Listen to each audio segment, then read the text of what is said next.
Jack Thunder and the Dawn of Unity. Prologue. Adventures in Altairus. It was a perfect day on Holly Street. The summer sun streaked through the window, casting thin streams of light on the otherwise dim floor of Stephanie Granger's room. Outside, the birds were chirping, joining the crickets in their afternoon song. Stephanie ignored them. She had no time for that. Her mind was focused on something else. Her hands dashed across the keyboard as the image on her computer screen shifted and jolted. This was it. She had made it all the way through the depths of despair. The final dungeon she had to conquer to get the legendary Sword of the Seas. She knew the Pale Siren would be a tough battle, but she wasn't expecting the end boss to have such speed and agility. The Pale Siren disappeared. Stephanie grunted. How many times was this monster going to do this? Just a few more hits. Just a few more, then the Pale Siren would fall. That's all she needed. She leaned in close to her screen. This was it. The Pale Siren's HP was down to 1%.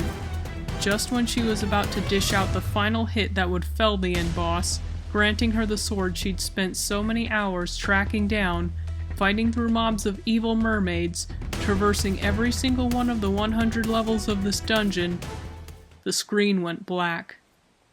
What? Stephanie nearly leapt out of her chair.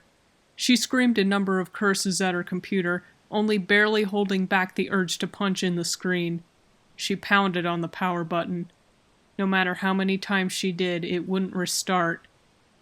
This was the worst thing imaginable.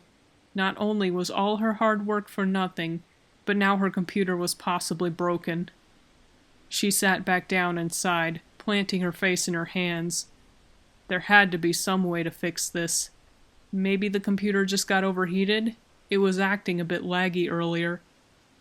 That had to be it. The computer was too hot. She just had to wait a few minutes.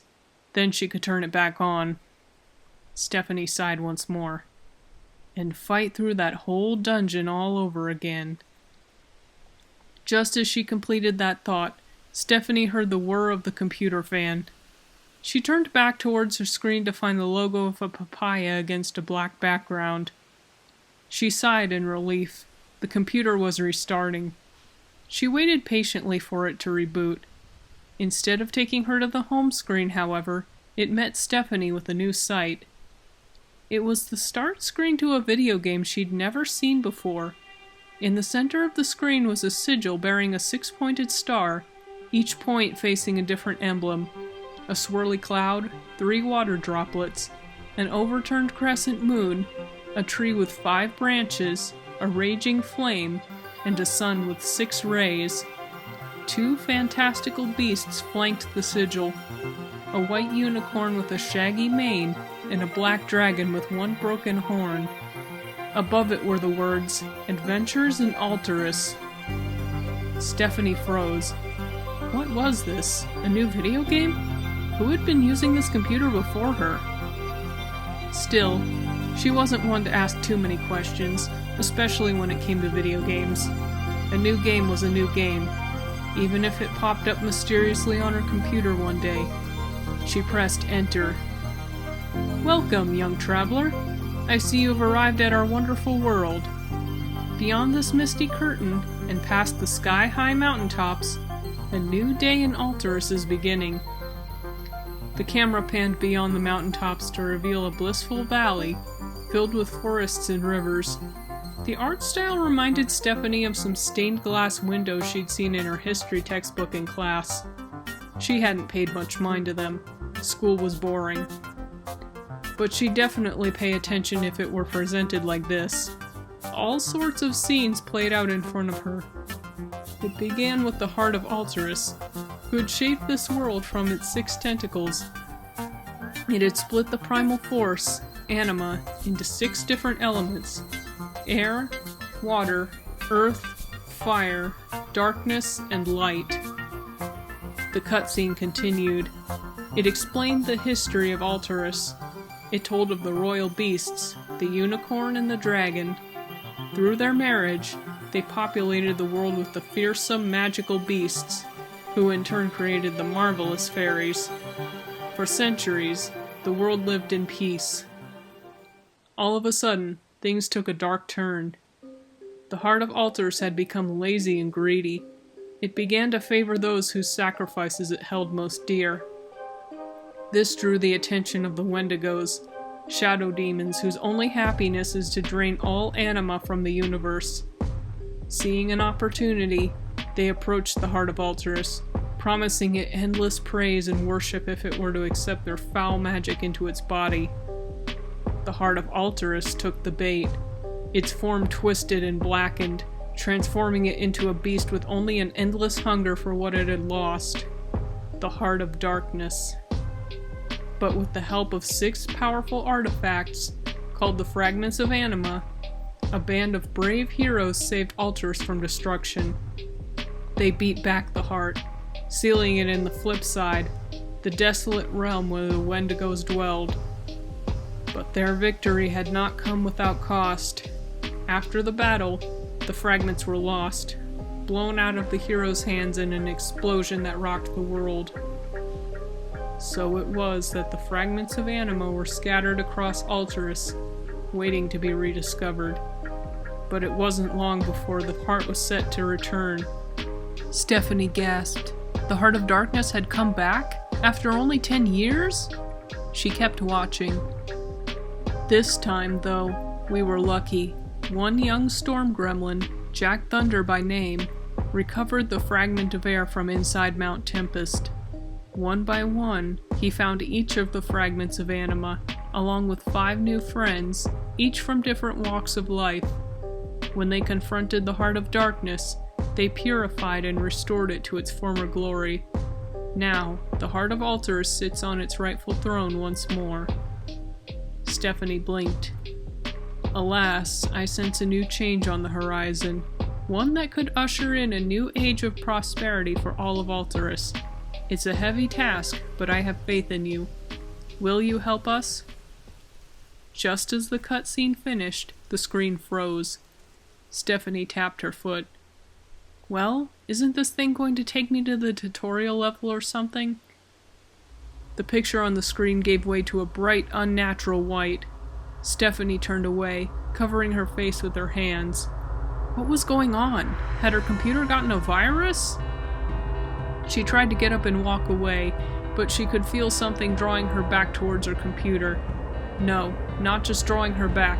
The computer was sucking her into the screen. Old papers flew across the room as the suction grew stronger. Stephanie held onto the edge of her desk for dear life. Eventually, her hand slipped. She fell backwards through the computer monitor, screaming all the way. Her computer shut down once more. All that was left was a black screen and a disheveled room full of undone homework and broken pencils. Chapter 1. Jack Thunder the Hero. On a distant island floating in the sky, one storm gremlin, clad in pine green, shut the door to his home behind him. The lock clicked as it fell into place. Jack Thunder slumped to the floor, the staff Stormbringer still in his hand. A small, eggplant-scaled weather wyvern approached him, licking his cheek. Hey Razor, how's it going in Wyvernland today? The storm gremlin stroked the top of Razor's head. The wyvern chirped. Jack Thunder smiled back at him. It had been a pleasant day, not too busy. Jack Thunder had gone to Yggdrasil's Grove to practice a few spells. Hardly anyone noticed him as he made his way through the narrow streets. The Dryads Sweet and Sour Apple were selling their product near the center of town. The former recognized him from the last winter solstice and gave him a little wave. Jack Thunder had expected he and the rest of the crew would be drowned in attention wherever they went. He recalled how all of Harlequin's repose was in an uproar right after he and his friends restored the heart of Altairus. But now... Jack Thunder sighed. It had been 5 months since his fateful quest had come to an end. Already it seemed like people were starting to forget. They just wanted to move on. The storm gremlin wanted nothing more than to join them, but how? How could he just brush off the past year and pretend it never happened? The storm gremlin rose to his feet. What to do now? The sun outside hadn't quite set. He still had half an hour before dinner time. He made his way to his room, propping his staff up on the wall next to his bed. As he settled down with a book, Razor curled up at his feet. Once upon a time, back when the worlds of Altairus and Earth still lived in harmony, two humans emerged into the forest through a portal. A boy and a girl. Jack Thunder had read this story so many times before. It was so strange to think the Earth portals were still open when he was alive. He was only 3 years old when the War of the Wendigos began. The twisted entities had come to Altairus by way of the portals, wreaking havoc on both worlds. Jack Thunder grimaced. And killing Mom and Dad. After the original 6 champions banished the Heart of Darkness, the Summer and Winter Courts, the ruling bodies presiding over Altairus, agreed it was too dangerous for the portals to remain open. So they were sealed, separating the two worlds for good. Perhaps it was better that way. Jack Thunder set the book down. He dropped his face into his hands and began massaging his eyes. It wasn't just Altairus moving on that rubbed him. There was another thought eating at the back of his mind, too. Pretty soon, he was going to have to start thinking about getting work. He had turned 14 just after he and his friends finished their quest. At his age, most storm gremlins would have sought out an apprenticeship. But Jack Thunder wasn't really sure how he felt about all that. True, he looked forward to finally being seen as grown, but he wasn't quite ready for his life of adventure and discovery to end. He thought about the traveling merchants who lived in the Storm Gremlin village. That wouldn't be so bad. I'd still get to see the world, but... It was times like these where he wished his father was still alive to talk him through this stuff. San, the former air champion and his mentor during the trials of the past year, was a lot like a father to him, but Jack Thunder didn't know what he'd say. Would the Tengu be disappointed in him? Jackie, come on out, dinner's ready. Jack Thunder's angst was forgotten in an instant. As he left to meet his family in the dining room, he didn't notice the strange flash of magic outside. Jack, is there something wrong? You haven't said a word. Jack Thunder glanced up from his plate. Frosty and San were staring at him. Did your practice not go well? San asked. Jack Thunder shook his head. No, it went well, it's just... He trailed off. Go on, San prodded. The Storm Gremlin took a deep breath. I don't know what to do. What do you mean? I mean, a few months ago we saved the world, but no one seems to remember at all. Is this all there is for me? San scooted next to the Storm Gremlin. He wrapped his wing around Jack Thunder. Jack, after the war, I spent a decade in the Razor Frost Range doing nothing. I thought it was the end of the line for me, too. But you know what? After I left, I found you and Frosty. I realized you needed a family. Jack Thunder peered up at the Birdman. I guess what I'm saying is, you still have a life to live. Even though your quest is over, that doesn't mean your purpose is finished. You said yourself that you wanted to make it so no one would have to suffer through what you and Frosty did, right? Jack Thunder nodded. Well, the Heart of Darkness may be gone, but the Wendigos are still out there. The world needs you, Jack Thunder. Thanks, San. Jack Thunder buried his face in the Tengu's down feathers. They felt fluffy against his skin. Jackie, I really think you should go down and pay one of your friends a visit. I think they'll understand, Frosty suggested. Jack Thunder slowly pulled away from San's body. That sounded like a good idea. He thought about his last letter from Shadowpaws. The Dark Carnival was going to be back in the nursery rhyme district this year. He wondered how much it had changed since he'd met the Nekomata. He guessed Strombolio and his crew would go all out this year in celebration of the Heart's restoration. Jack Thunder nodded. I think I'll go visit Shadowpaws tomorrow. That sounds like a plan. The three of them finished their meal. As he ate, Jack Thunder thought about what he'd say to Shadowpaws when they met again.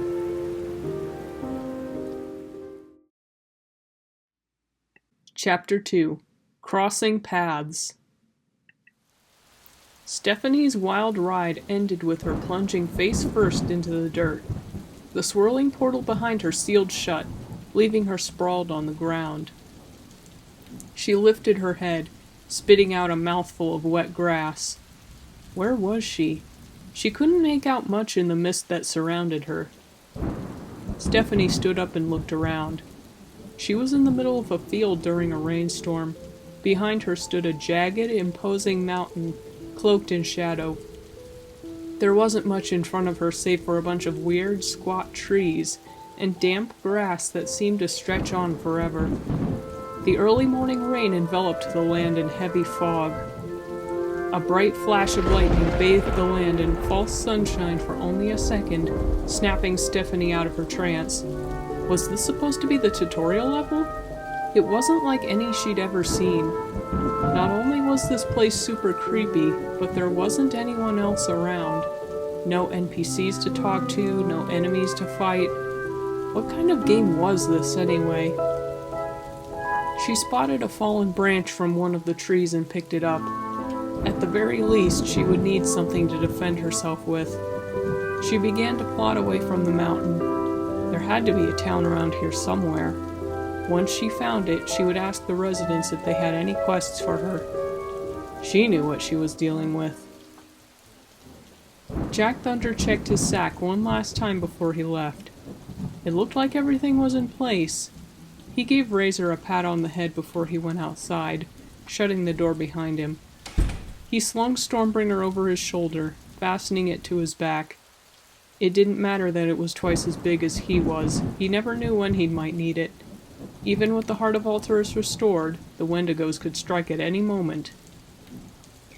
He'd only made a few steps outside the village when he saw a mysterious figure in the distance. It didn't look like a storm gremlin. While its form resembled that of a young Fifunella, it had no antennae. None that he could see, anyway. Jack Thunder crept up closer to the shadowed figure. His breath hitched when he realized what he was looking at. A human. There was a human girl on Tempest Island, no older than 15. But how had she ended up here? She was just as confused as he was, pacing around with the spearleaf tree branch in her hands. Unsheathing his lightning staff from his back, Jack Thunder stepped forward. Hi there, do you need— Ah! Blue Goblin! The human shrieked. Jack Thunder jumped back as she began swinging her stick at him. Die, you!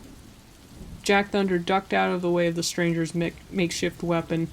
Green lightning crackled around Stormbringer before Jack Thunder managed to lift his attacker off the ground, suspending her in an electrical orb. What? He panted. What in Altairus was that for?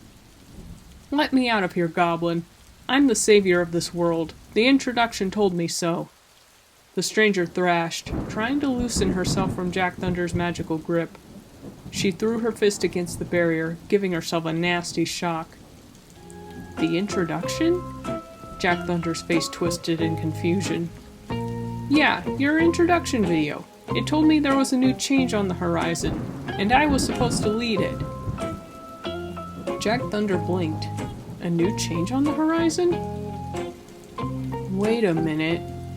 The stranger caught sight of the bladed staff in the Storm Gremlin's left hand. Oh no! I didn't recognize you. You're Jack Thunder, right? Jack Thunder took a step back. How exactly did this human know who he was? The introduction told me about you too. You and your friends restored the heart of Altairus. I'm so sorry. I didn't mean any of those things I said, I swear. The human gasped for breath. Okay, clearly this human was no threat. Jack Thunder dispelled his lightning orb, dropping her to the ground. What is this introduction you're talking about? What do you know about me? The stranger told him all about a video she'd watched that told the story of Altairus and the War of the Wendigos. It told her there was a great change coming, and then transported her to Altairus through her computer screen. Next thing I know, I'm here. The way she described it, Jack Thunder couldn't help but think he'd read something about a portal like this before. A particularly aggressive one that sucked its targets into itself, trapping them in Altairus until it was satisfied with their time there. The elders in his village had referred to it by the name Adventures in Altairus. But it had vanished soon after the war, just like all the other portals. Then again... Jack Thunder shook his head. It didn't really matter. The human girl was not from Altairus. Somehow, the earth portals had opened again. He grabbed her hand. Don't worry, I'll figure out what to do with you. I was going to visit Shadowpaws today. He's kind of shy, but he's lots of fun. You'll like him. He suddenly remembered. By the way, what's your name? Stephanie. Stephanie followed Jack Thunder all the way to the edge of the island. With a wave of his staff, Jack Thunder made a cloud for them to ride on. The two of them floated away from Tempest Island, far above the world of Altairus. Meanwhile, in the flip side, it was not a happy day for the forces of Null. Without the Heart of Darkness to lead them, the Wendigos had fallen into chaos. The Heart's former generals scrambled for power, fighting tooth and nail to ascend the deserted throne. Each of them promised a future offering endless anima for their kind to feast on. The lesser shadow demons believed them. One of them, however, knew better. Nemesis opened its eyes to another day in the world of darkness that was the flip side. Or was it night? Neither seemed to exist in this dismal place. The high mantle cape it once wore sat in front of it, crumpled on the featureless ground. What use was it anymore? Nemesis was no longer the Heart of Darkness's top general. It was nothing. Oh, Nemesis, you were always nothing. A shadowed mass came into Nemesis's view. Shapeless, just like itself, but Nemesis could recognize the tall, antler-like horns protruding from its form anywhere. Malefic. What do you want? Well, Nemesis, it has come to my attention, the Greater Wendigo began, that you were not so loyal to the Heart during your tenure as its top general, pouncing on one of our fighters, helping that storm gremlin and his cursed crew to the 6th Fragment of Anima. What did the Heart of Darkness think of that? The Heart of Darkness is gone, Malefic. Nemesis had the feeling it knew exactly where this was going. Exactly. And if it weren't for you, we'd have all the anima in Altairus by now. Malefic's form began to shift. It morphed into a terrifying new shape, one that bore a striking resemblance to the form Nemesis used to take. A dragon's face with the horns of a great stag, a long serpentine neck, and a lean body bearing the claws of a lion. It towered over Nemesis. Malefic bent down, scooping up Nemesis's cape in its claw. I don't think you deserve to have this anymore. It cinched the article of clothing around its own neck. The cape billowed in the invisible wind. The flip side doesn't need soft, sickly generals like you around. And when I deliver all of Altairus' anima to the flip side, no one will even remember your name. What are you going to do? You can't kill me. Perhaps not. A window to Altairus opened behind Malefic. Through it, Nemesis could see the summit of Mount Tempest, black clouds and lightning-breathed wyverns circling its peak. But leaving you at the mercy of that storm gremlin who put you in your place will be punishment enough. Before it could react, Nemesis felt the sticky hold of 4 or 5 wendigos surround it. The darkness of the flip side gave way to chaotic flashing light as the former Wendigo general was tossed through the portal. Nemesis screamed and thrashed the whole way down. Peering through the window, Malefic laughed. Gahaha! Good riddance. Chapter 3. Fun Times in the Fall. Stephanie gripped the edge of the cloud. Was this storm gremlin sure they were safe? For that matter, how could they even breathe? The last time Stephanie had been this high in the air, she'd heard instructions on how to put on an oxygen mask. She didn't want to look down. One wrong move, and she would plunge hundreds of miles into the sea below. Suddenly, Jack Thunder stood up, bringing his staff out in front of him. Thrusting it into the air, he chanted, "Powers of rain and summer storm, I beseech you, split the skies open and draw down a bridge of colors. Cast it from here to the nursery rhyme district." A rainbow shot out of the staff's 3 prongs and dove straight towards the east edge of the continent below. Once it landed, it snapped off of Stormbringer's blades, landing at their feet. Jack Thunder motioned to Stephanie. She stood up. He took her hand, the two of them jumping onto the rainbow and sliding downwards towards the world below. The trip was surprisingly quick. As they made their descent, Stephanie could see they were headed for a cape flanked by about 5 islands. A harsh green flash met her eyes as Jack Thunder waved Stormbringer once again. The two of them crashed into something soft. As Stephanie picked herself up, she realized what Jack Thunder had done. He had summoned another cloud to cushion their fall. She slid off onto the ground. As the rainbow dissipated, Stephanie glanced around. "Where are we?" "This," Jack Thunder answered, "is the nursery rhyme district." The nursery rhyme district. Stephanie could see why it was called that. The land could have been pulled straight out of a book of fairy tales. Everywhere she turned, she saw rustic barns and farmhouses resting under ancient trees. Oak, apple, hawthorn. Stephanie wondered what didn't grow here. The colors of autumn painted the woods a vivid shade, fallen leaves painting the ground in hues of scarlet and gold. A few came to rest in a stream, floating like boats through the gently trickling waters. Stephanie spotted a sign tacked to a pine tree in front of one of the weathered barns. It was painted black and in the shape of an arrow pointed to the left. Covered in orange, purple, and green string lights, it read, "Dark Carnival, this way," in white letters. She turned in the direction the sign was pointing.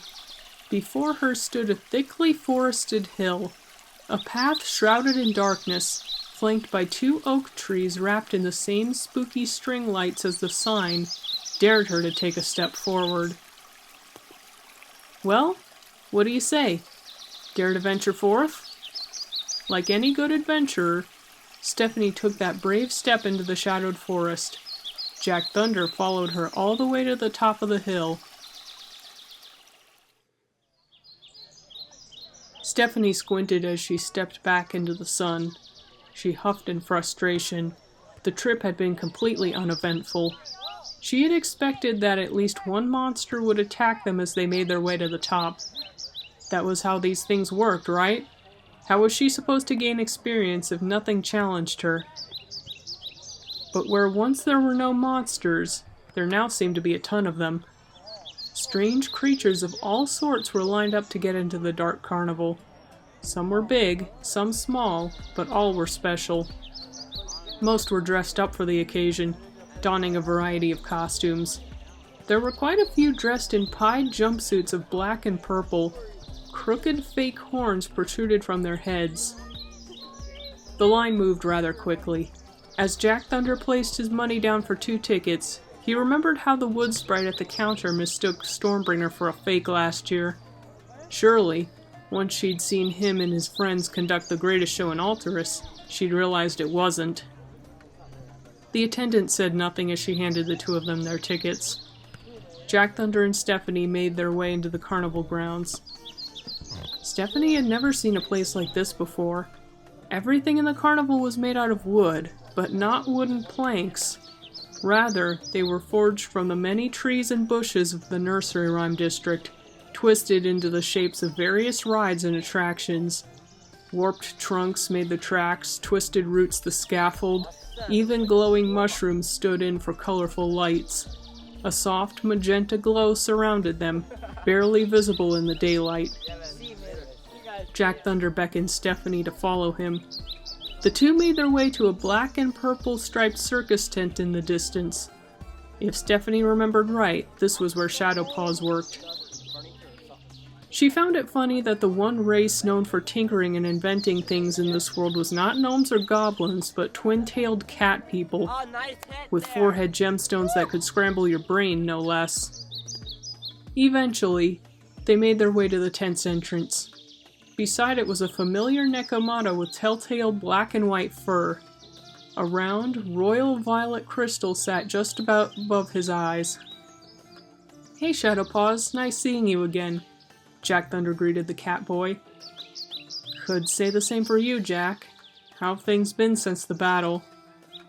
"Kinda crazy at first, but it's getting better," Jack Thunder replied. "When I first got back to Tempest Island, I was kind of a celebrity for a while." "Tell me about it. When I first got back to the Circus of Shadows, everyone wanted to hear my story. Strombolio had to force himself in and tell them to back off." The Nekomata scratched the back of his head. Stephanie stepped forward. "Oh, sorry, this is Stephanie." Jack Thunder introduced her to Shadowpaws. The Nekomata gave her a shy wave. "So, how did you two meet?" "I got sucked through my computer and I ended up here. That's how we met," Stephanie answered for the Storm Gremlin. "By the way, you wouldn't happen to know where I can get some XP, do you?" Shadowpaws' face twisted in confusion. He turned to Jack Thunder and mouthed, "What?" "She thinks she's in a video game. Long story," Jack Thunder explained. Shadowpaws hesitated. "Should I get Strombolio?" "Nah, it's not that serious," Jack Thunder reassured, not entirely believing his own words. "Maybe after we ride some rides. You got time?" "Yeah, the next show isn't for a while." Shadowpaws still felt uneasy about all this, but if Jack Thunder and Stephanie had made it to the Dark Carnival without any trouble, there was nothing for him to worry about, right?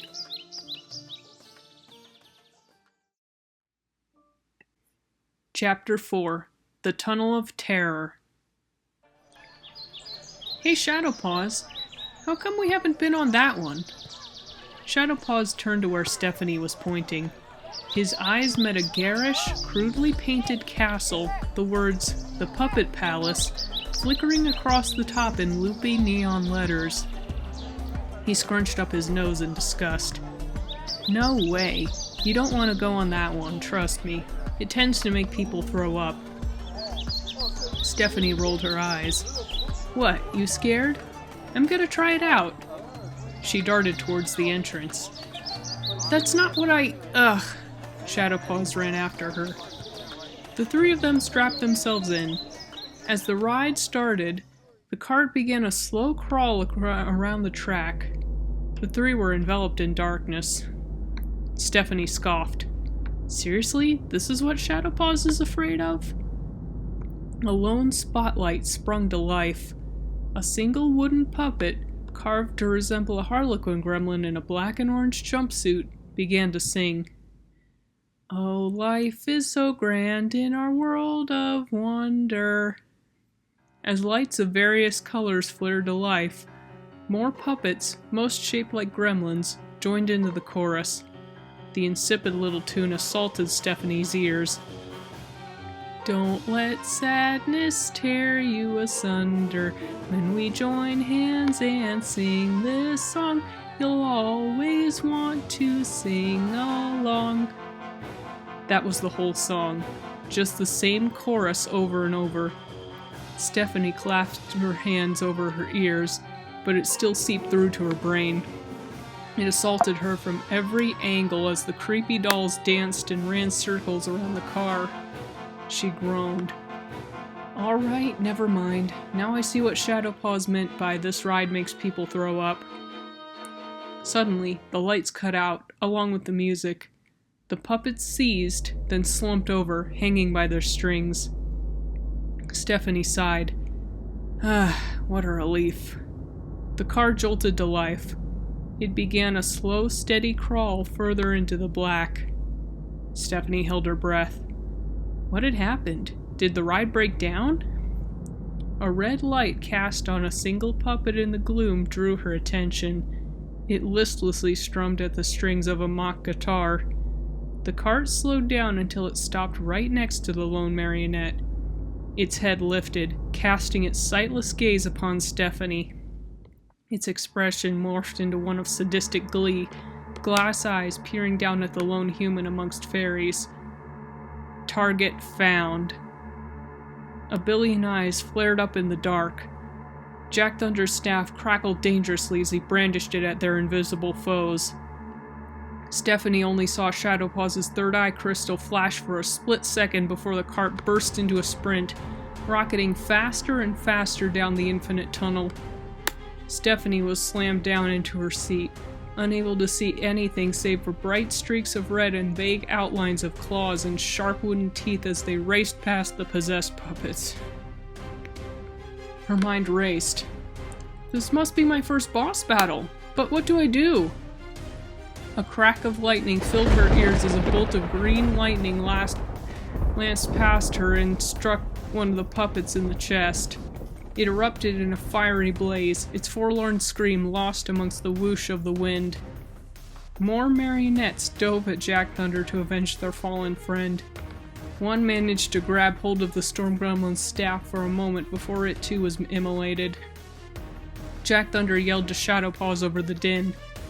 "How many of these things are there?" Shadowpaws didn't answer. The lunar crystal in the middle of his forehead burned a hole in his skull as he focused on propelling the cart forward. None of this made sense. The ride had never acted like this before.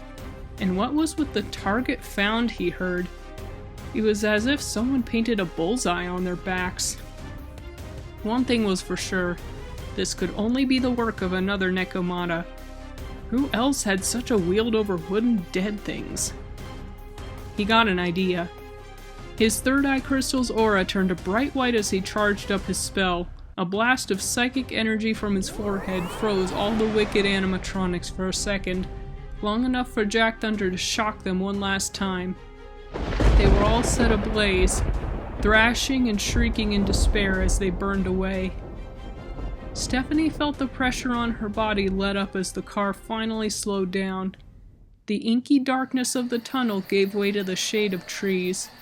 As they pulled into the ride's exit, the three of them could see the ruined remains of the puppet palace behind them. The structure was in shambles, the ground littered with the remains of broken, burning marionettes. Their eyes glowed no longer. "What? You ruined everything!" Stephanie turned her head towards the source of the new voice.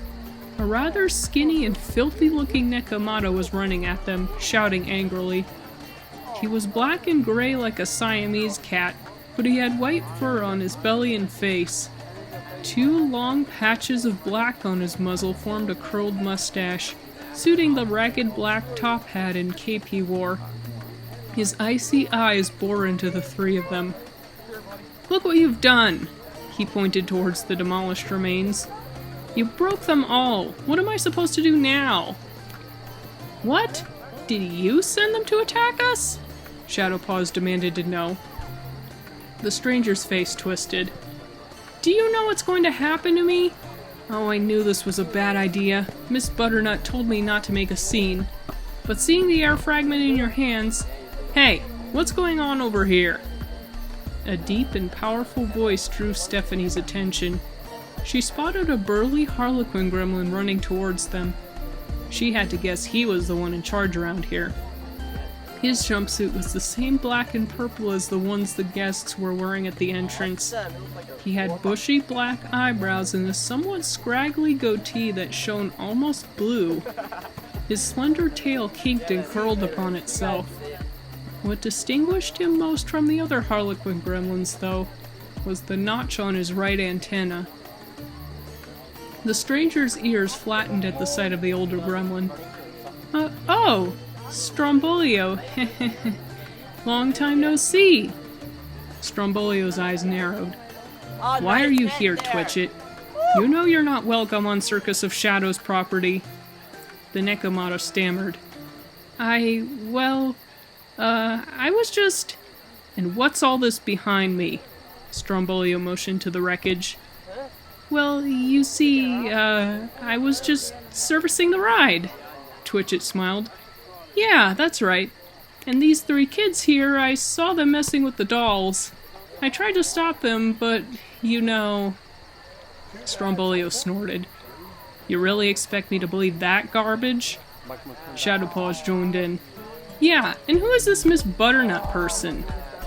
Strombolio's eyes widened. Miss Butternut? He roared. He leered at Twitchett as the latter backed himself up against the ride's outer facade. The Harlequin gremlin closed in like a wolf on a lamb. What have you been doing with her? Twitchett stammered futilely. His eyes darted around, searching for an escape route. Strombolio leaned in close to the filthy Nekomata. Listen to me, you 2-tailed piece of work. I'd better not ever see your face around here again, especially not with Miss Butternut. You know I don't tolerate that kind of garbage in my circus, ever, he hissed into Twitchett's ear.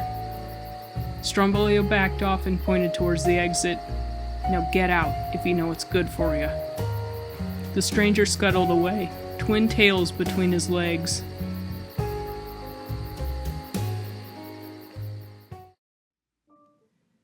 Chapter 5. A Fiery History. Strombolio sat down on the edge of the platform.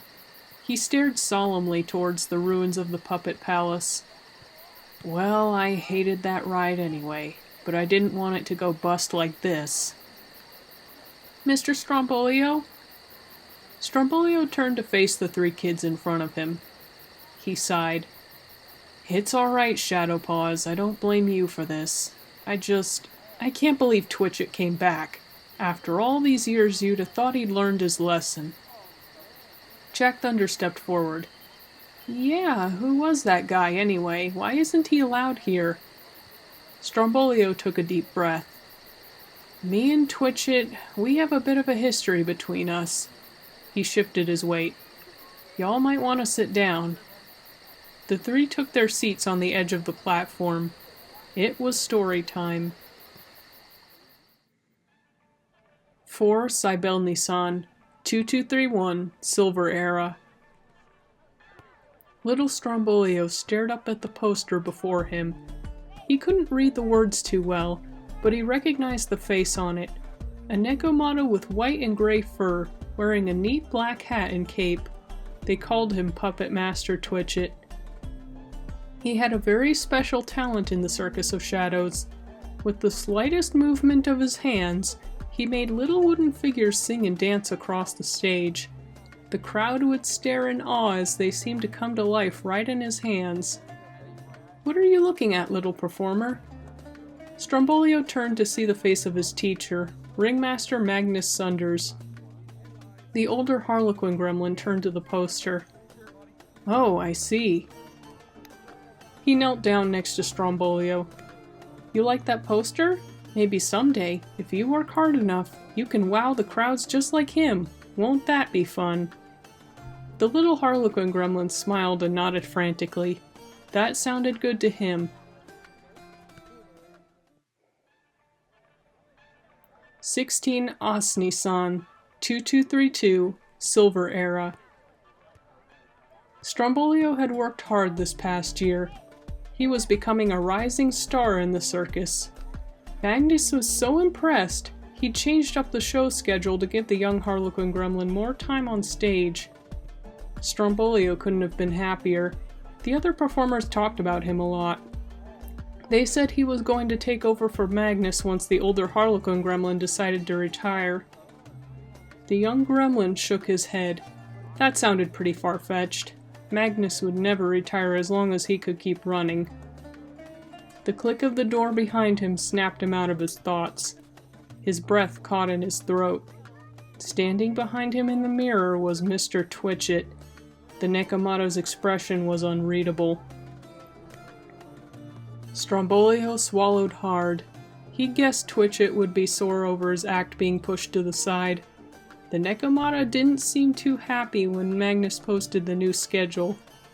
He turned to face Twitchett. Are you still mad at me? What? Oh, no, little performer. What would I be mad about? Twitchett denied. About your act, Strombolio stammered. Look here, Strombolio. Twitchett threw his arm around the Harlequin gremlin. See this mirror here? I see a fairy who's going to rise straight to the top, no matter what life puts in his path. Really? Mr. Twitchett beamed at him. Really? Looking back, Strombolio should have asked which one of them Twitchett meant. 1 As Nisan 2233, Silver Era. Everything was set up. Today was Strombolio's 6th birthday. Instead of a party, he wanted a special show just for him. Magnus, of course, was more than happy to oblige. The lights dimmed. It was time to go. The young Harlequin gremlin hopped across the stage, relishing in the audience's cheers. He stopped right in the middle, colorful bolts of magic blasting from his hands. Suddenly, his back grew hot, and a strange orange light began to fill the tent. Cheers turned to screams as the audience realized what was going on. Strombolio turned around. What he saw made him gape up in shock. One of the blasts from his hands had struck the support beam, setting it alight. The entire tent was going up in flames. Attention! Attention! A fire has broken out! Everyone needs to evacuate! Strombolio had just managed to avoid being trampled by the stampeding crowds before the tent was completely ablaze. Somewhere in the chaos, a canister of laughing gas broke open, its contents igniting immediately. The tent exploded, sending Strombolio and some audience members flying. Everyone pitched in to help stop the fire. Strombolio wept as he carried another bucket of water to douse the flames. Eventually, the inferno died, leaving only a smoldering, blackened ruin in its wake.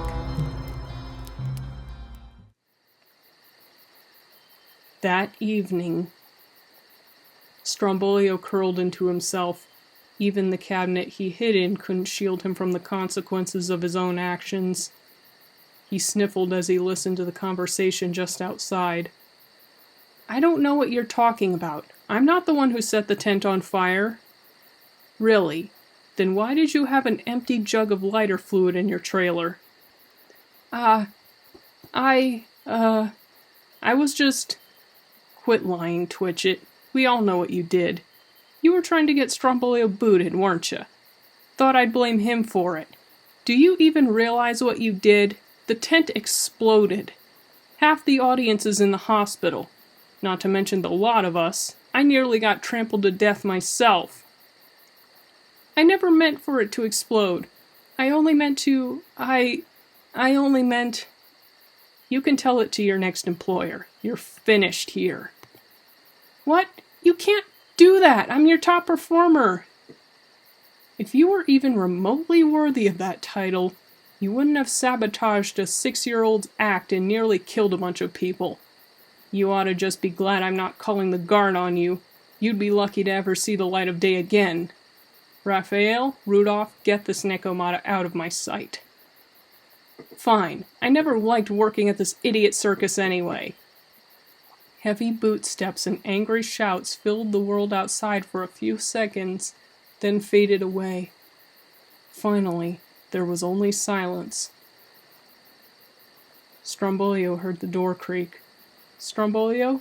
Strombolio, are you in here? Magnus's voice called out. Magnus knelt down and opened the door to the cabinet. Strombolio only sobbed harder. I'm not mad at you. I just want to talk for a minute.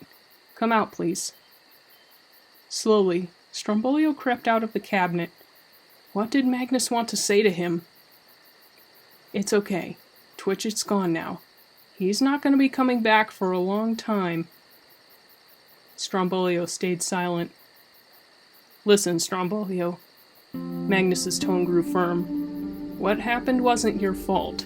Twitchett made a choice, and not a very good one. You couldn't have known that would happen. But I outshone him. I made him jealous of me. That's gonna happen sometimes, Magnus countered. You can't spend your life worrying about that. What matters is what you do with that spark. You can be like Twitchit and tear people down, or you can lift them up so they can shine too. Which do you want to do? Strombolio knew the answer to that question. He smiled up at Magnus. Oh, wow, I didn't know. I'm so sorry that happened to you. Stephanie placed a hand on Strombolio's shoulder. Strombolio gave her a half smile. It's all right.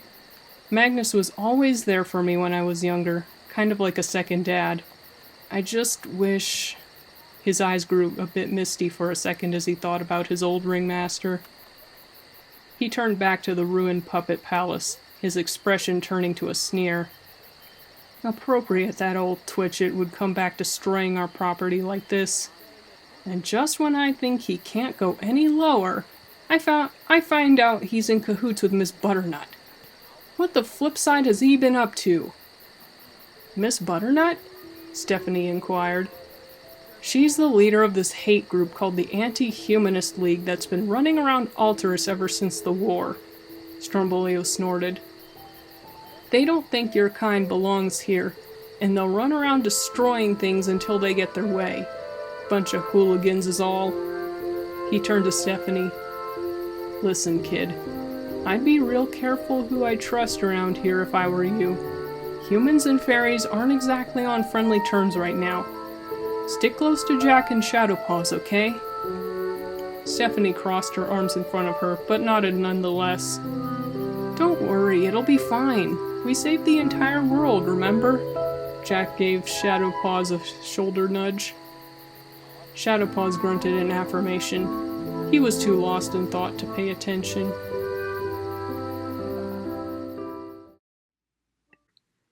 Chapter 6. The Thunder Family.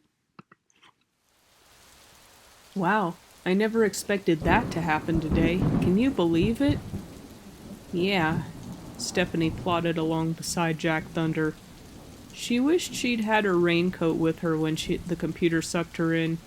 The weather on Tempest Island never seemed to let up. Her socks were soaked. As soon as she'd hopped off Jack Thunder's riding cloud, she'd stepped into a deep puddle.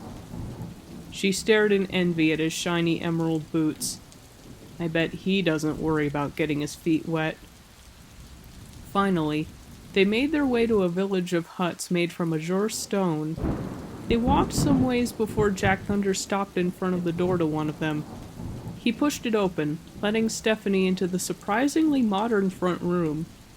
Sitting around a small table were two new faces. One was another storm gremlin, a Fifinella wearing a deep indigo jumpsuit with a snowflake badge. The other had red skin and wings tipped with oily black feathers.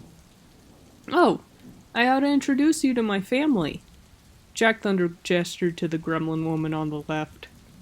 This is Frosty. She's my older sister. She kinda raised me ever since we were little. He turned to the winged fairy. And this is San. He doesn't call himself anything besides that, really. Hi. Frosty waved stiffly. San smiled down at their unexpected visitor. I guess since you don't have anywhere to stay, you can stay in my room. I have a spare... Jackie, can we talk in private, please? Frosty stood by the door to the bathroom. Wait here, Jack Thunder told Stephanie. He stepped inside the bathroom, closing the door behind him. What's up? Frosty knelt down to his level. Why in Altairus did you think it was a good idea to bring an earth dweller into our home? She hissed. What? What's wrong with her? Jack Thunder couldn't understand why his sister was acting like this.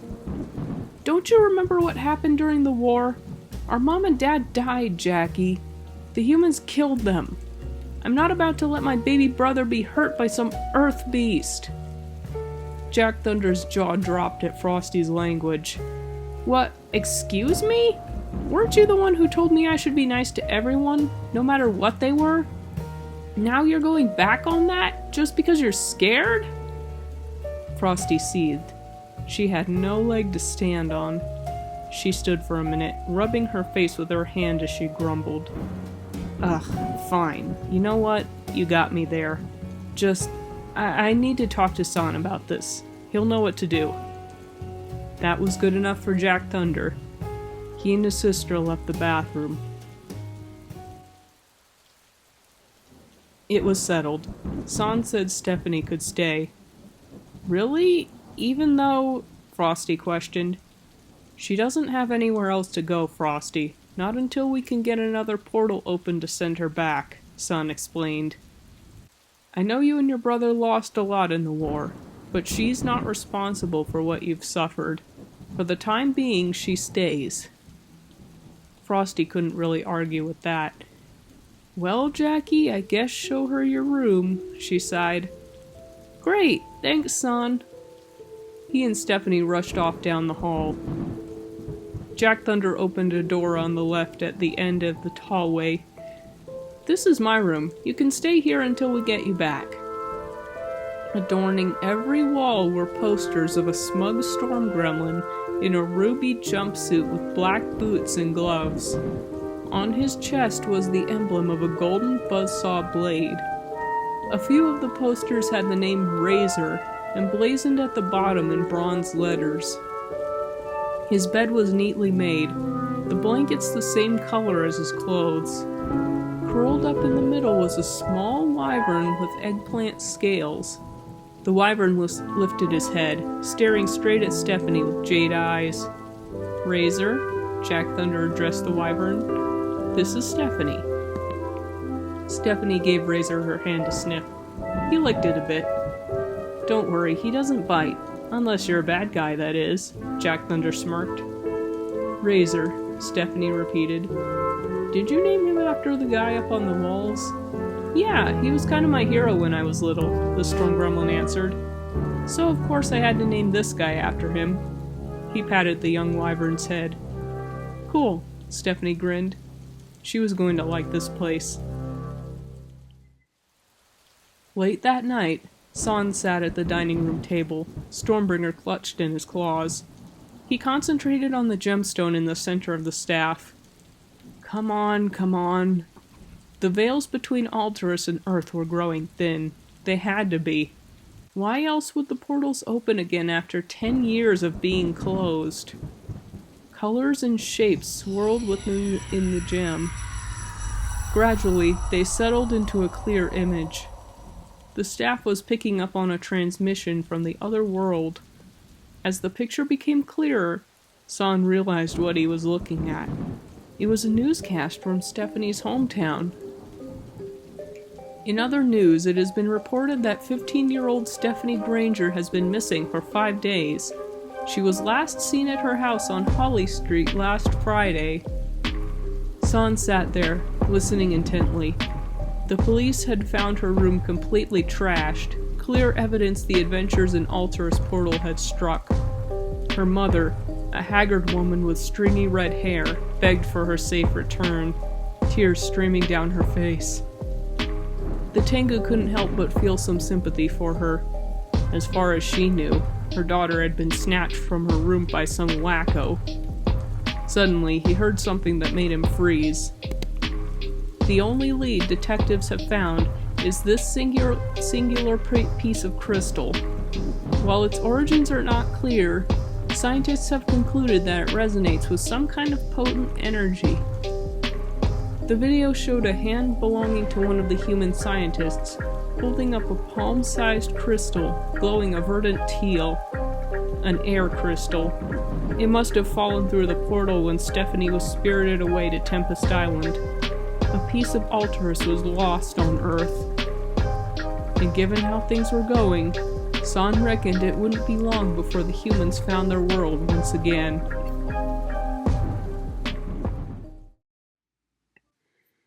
Chapter 7. The Mysterious Crystal. Mrs. Granger let out a shaky sigh. She didn't understand how this could happen. She recalled back to less than a week ago. Stephanie hadn't shown up for dinner that night. Thinking she just didn't hear, Mrs. Granger made her way up the stairs to fetch her daughter. But when she got to Stephanie's room, she noticed the door had been ripped off its hinges. The room itself was in little better shape. Papers were strewn about the floor, and Stephanie was nowhere to be seen. "Mrs. Granger, we found something in your daughter's room. We would like to ask a few questions." Mrs. Granger nodded, following the detective into Stephanie's now vacant room. "Did you find anything?" "That's what we wanted to talk to you about. When we were searching through your daughter's room, we found this." The detective held up a teal crystal, shining with otherworldly light. How did that get in there?" Mrs. Granger had never seen anything like it before. It couldn't have been something Stephanie had bought herself. She wasn't really into that kind of woo stuff. "We're not sure. All we know is that it seems to contain a powerful source of energy. We're working to find an explanation, but Detective Samwell here has his own theory." The leading detective gestured to the young, nervous-looking man beside him. Detective Samwell stepped forward. "As Detective Barry said, the crystal contains a lot of energy.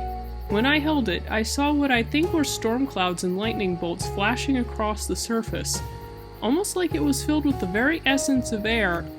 Get to the point. What happened to my daughter?" Mrs. Granger was getting impatient. Detective Samwell cleared his throat. "Have you ever heard of Altairus?" "What?" Mrs. Granger's face twisted in confusion. Was this some kind of joke? "I read about it somewhere when I was younger. Apparently, in some other world, there are these creatures called fairies, and they're significantly more advanced than we are." "Excuse me?" Mrs. Granger shrieked.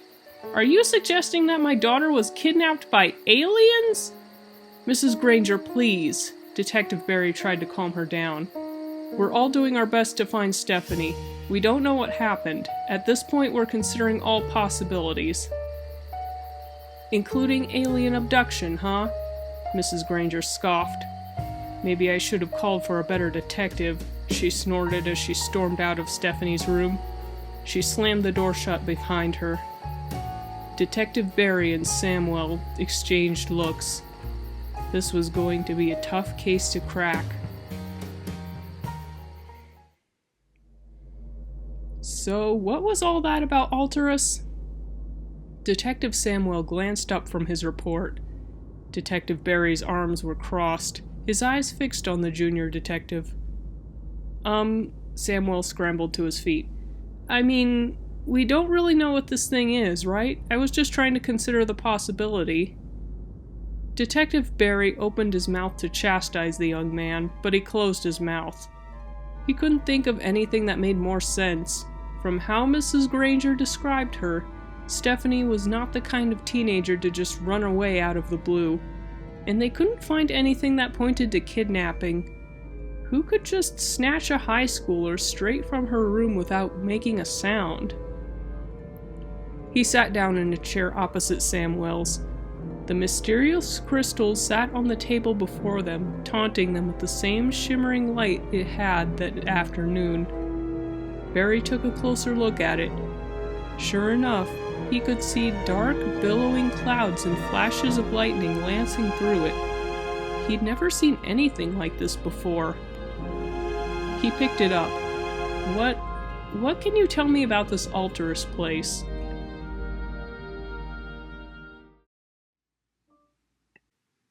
Chapter 8. An Old Nemesis. Jack Thunder awoke to Razor laying on his chest. The little weather wyvern snored without a care in the world. The storm gremlin didn't want to disturb him, but eventually he had no choice. "Sorry, buddy, I gotta get up." Razor stood up and stretched as Jack Thunder sat up. The wyvern yawned and stretched before curling up once more at the end of Jack Thunder's bed. By all accounts, it should have been just another peaceful morning on Tempest Island. But Jack Thunder couldn't get yesterday out of his head. Was Twitchett really working with Miss Butternut, the infamous leader of the Anti-Humanist League? He peered over his bed to see Stephanie sleeping beside him in a sleeping bag. She didn't seem too worried. Probably still thought this was all some big game. He hated to think of what her family was going through. Time didn't flow on Altairus like it did on Earth. She had likely been missing for many days back there. "Jackie? Stephanie? Come on out. Breakfast will be ready in 10 minutes. Well, enough of that. Jack Thunder leapt out of bed, ready to start his day. Stephanie rose from her slumber and followed him. San shifted uncomfortably in his seat. "Are you sure it was Twitchett?" Jack Thunder nodded while shoving another spoonful of eggs into his mouth. The Tengu snorted. That old Tom just didn't know when to quit. It had been, 20 years, and he was still trying to get one over on Strombolio? How miserable could one Nekomata be? What would Twitchett want with that Miss Butternut anyway? Stephanie questioned. San didn't know the answer to that question, but he did know one thing. It was far too dangerous for Stephanie to venture farther than Tempest Island right now. There were a number of beings in Altairus who weren't exactly friendly with humans, and now some of them knew of the stranger in their strange world. Listen, Jack. Jack Thunder's ears perked up.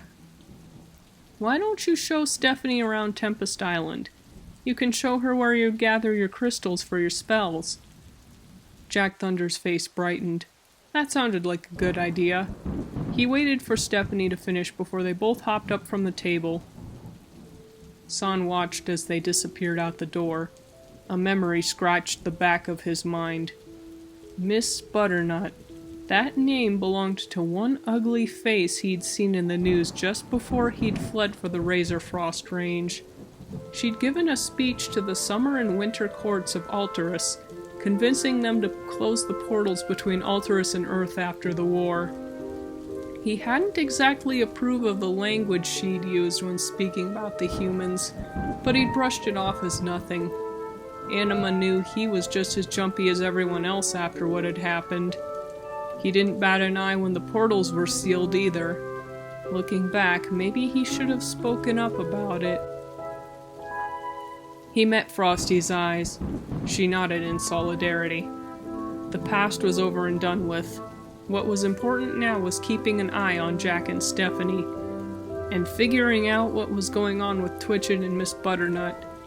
San stepped outside, stretching his wings. With a leap, he burst forth into the thick blanket of clouds, diving past the peak of Mount Tempest and arcing down towards the nursery rhyme district.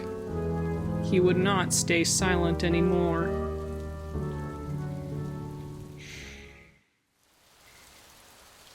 Here we are. Stephanie blinked. She'd seen this mountain when the portal spit her out, but she hadn't gotten a good look at the air crystals that sprinkled the ground. They were like sparkling sand, faintly glowing aqua blue through the mist. This is where I come to collect air crystals.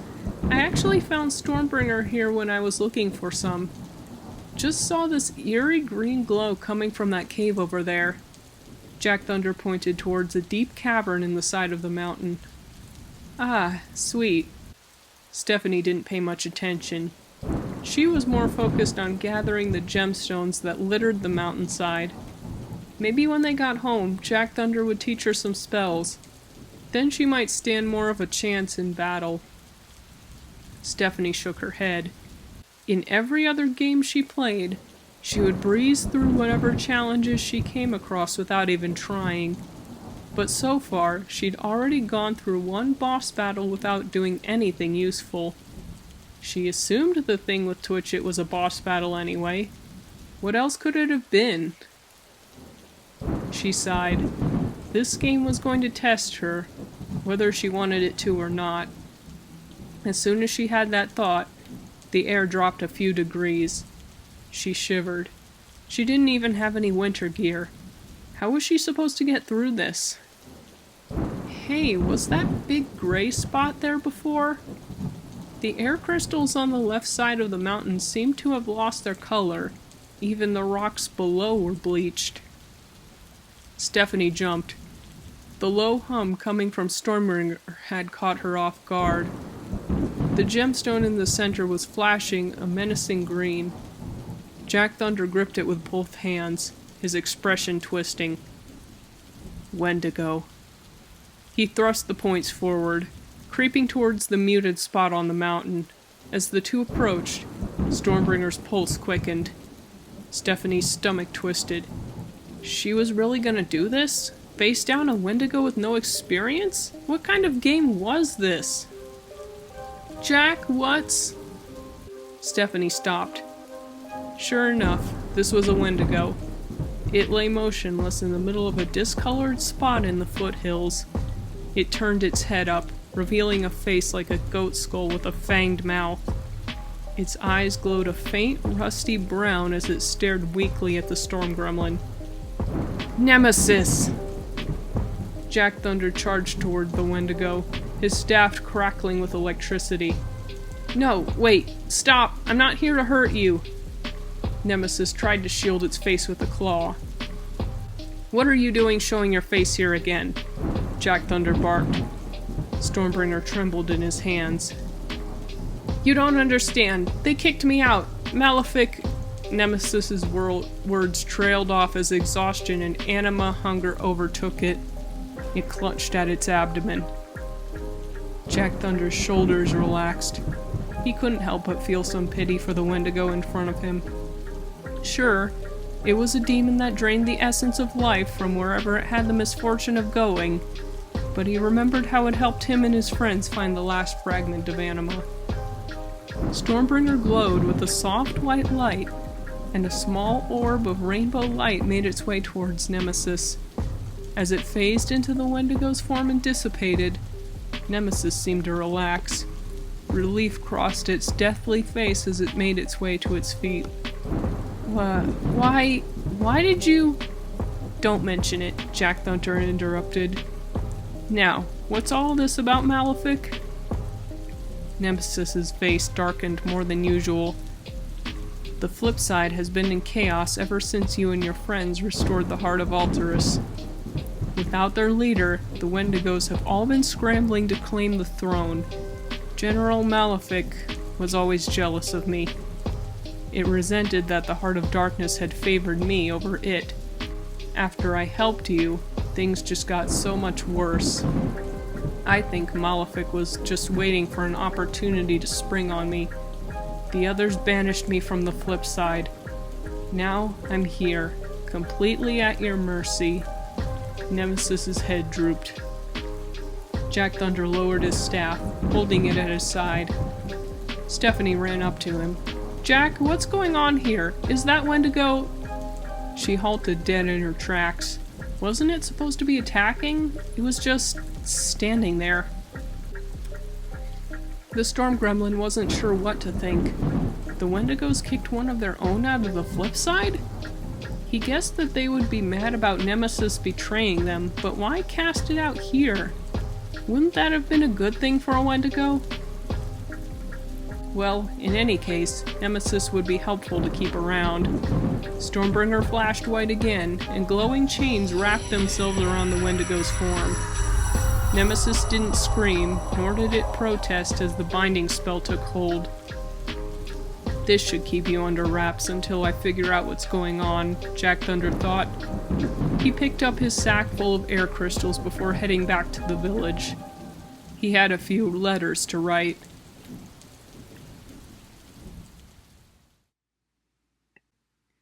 Chapter 9. Tea and Correspondence. Jack Thunder busily scribbled at the parchment in front of him. A single candle provided scant orange light as the wind howled outside. It had been a long day. After he and Stephanie returned home, they needed to figure out where to put Nemesis. The storm gremlin wasn't worried about it draining Tempest Island. The binding spell would prevent that. It was Son and Frosty he worried about. He knew they would freak out if they saw Nemesis in his room, bound or not. So Nemesis stayed outside, under the spearleaf tree right in front of their house for the time being. Razor shot him a disapproving look, but it was well enough out of the weather for the Wendigo to be somewhat comfortable. Jack Thunder should know. He slept under it many times when he was little, and since it was dark out, no one would see Nemesis until at least dawn. Jack Thunder put pen to paper. At last he'd gotten a chance to sit down. Now it was time to send a message to his friends. He began his letter.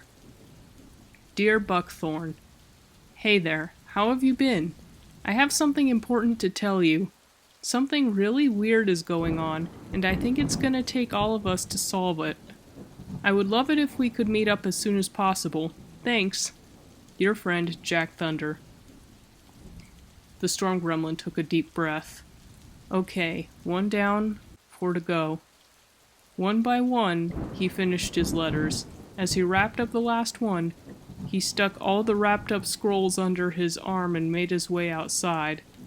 He walked only a short distance in the rain before coming across a squat wyvern wearing saddlebags. A male wyvern. He bent down to the wyvern's ear. These go to my friends. The addresses are written on the outside. The wyvern nodded in understanding. It snatched the letters in its mouth, delicately turning and placing them into its saddlebags. With a few flaps of its leathery wings, it took flight, disappearing into the fog.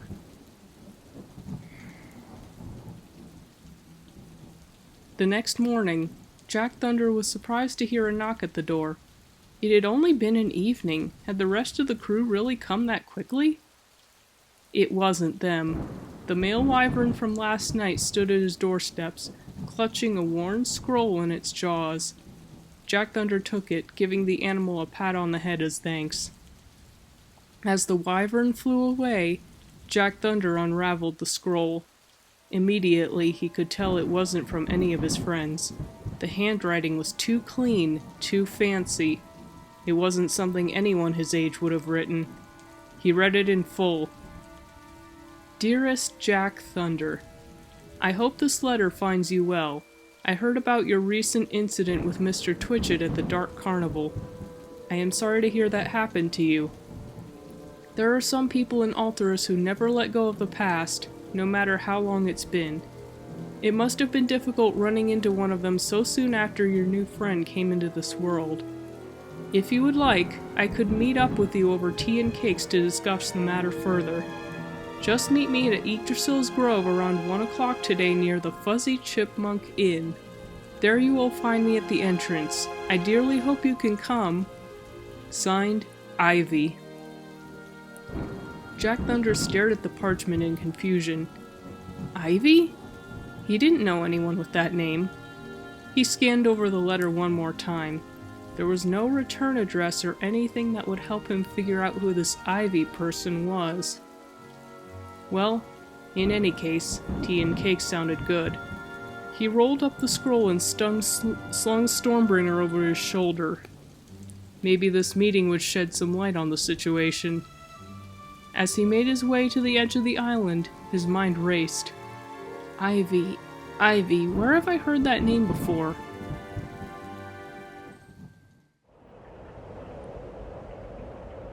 Oh, come on, how hard can it be to find a tree the size of a small mountain?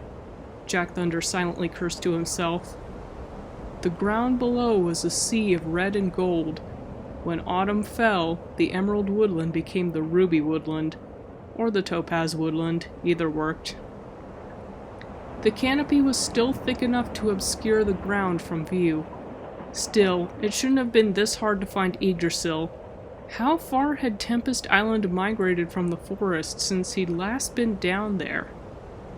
A crunch and a flurry of scarlet leaves later, Jack Thunder realized he'd been looking in the wrong direction this whole time. He dangled from Yggdrasil's mammoth branches like a newly hatched caterpillar. He scrambled atop one and peered down, rubbing the back of his head. He was once again in Yggdrasil's grove. Through the thinning canopy, he recognized the fat trunks of tree houses. He squinted. If he remembered right, the Fuzzy Chipmunk Inn wasn't too far from here. Ah, there it was. He created another riding cloud and made his way down to the ground.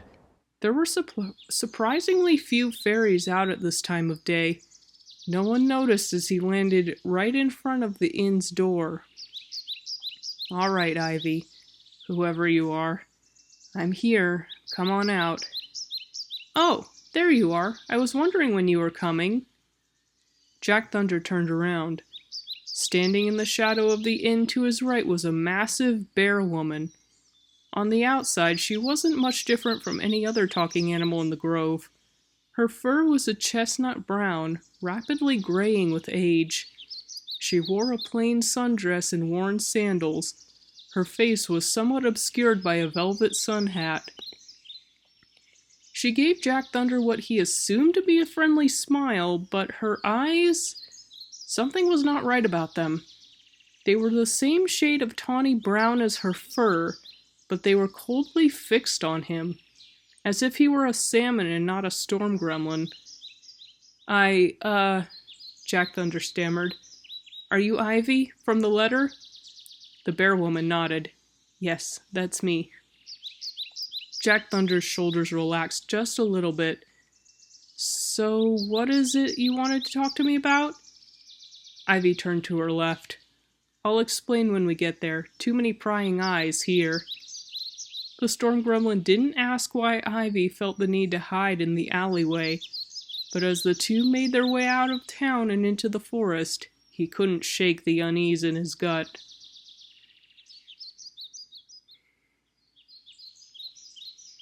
Jack Thunder recognized the clearing.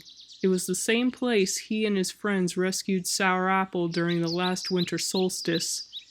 But instead of the Dryad's trailer, a wide tree stump sat, serving as a table. The teapot, teacups, and even the plates were golden yellow and had indentations in them that made them look like they were made from honeycomb. Jack Thunder couldn't help but smile at that. Ivy had thought of everything. The two of them took their seats at opposite ends of the stump. Jack Thunder stared into his cup. The black liquid within smelled like honey and burnt sugar. He took a sip. Care for a forage cake? Ivy offered. She pointed to a plate of small violet cakes. Jack Thunder could see bits of blueberries, strawberries, and raspberries within. Sure. Ivy placed two of the round cakes on his plate. He took a bite of one. Ivy took her seat. I'm so glad you could meet up with me. I've been so lonely since the war. Oh no, what happened? Did you lose your family in the war too? Ivy shook her head. No, they're not dead. It's just that my two cubs don't speak to me anymore. I think their fathers turned them against me. Jack Thunder felt a pang of sympathy for the bear woman. It was one thing to have lost someone in combat. It was entirely another when they just up and left. Why? What happened? He doesn't want me around them, Ivy answered. You see, I have some traditional views, you could say. Bruno, my cub's father, didn't want them getting corrupted, as he put it. Jack Thunder swore he saw Ivy's face darken for a second. Well, Jack Thunder began, taking another bite of his forage cake. After Twitchett attacked us, he said that Miss Butternut told him not to make a scene. None of us knew who that was, but Strombolio got really upset when he heard that name. We think the Anti-Humanist League has something to do with this. Ivy stiffened for a second. A bead of sweat dripped down her forehead. Twitchett's joined the Anti-Humanist League? Jack Thunder took another sip of his tea. Yeah, do you know who this Miss Butternut is? Ivy nodded. I know her very well. I remember seeing her in the news when the portals closed. Jack Thunder wiped his mouth with the back of his hand. That's not the only thing that's gone thunderheads around here. You know that wendigo I faced down, Nemesis? Well, it showed up on Tempest Island the other day, screaming that this other wendigo, Malefic, had kicked it out of the flip side. Me and my friends are gonna meet up soon to talk about it. Ivy's ears perked up. The wendigos were returning to Altairus too?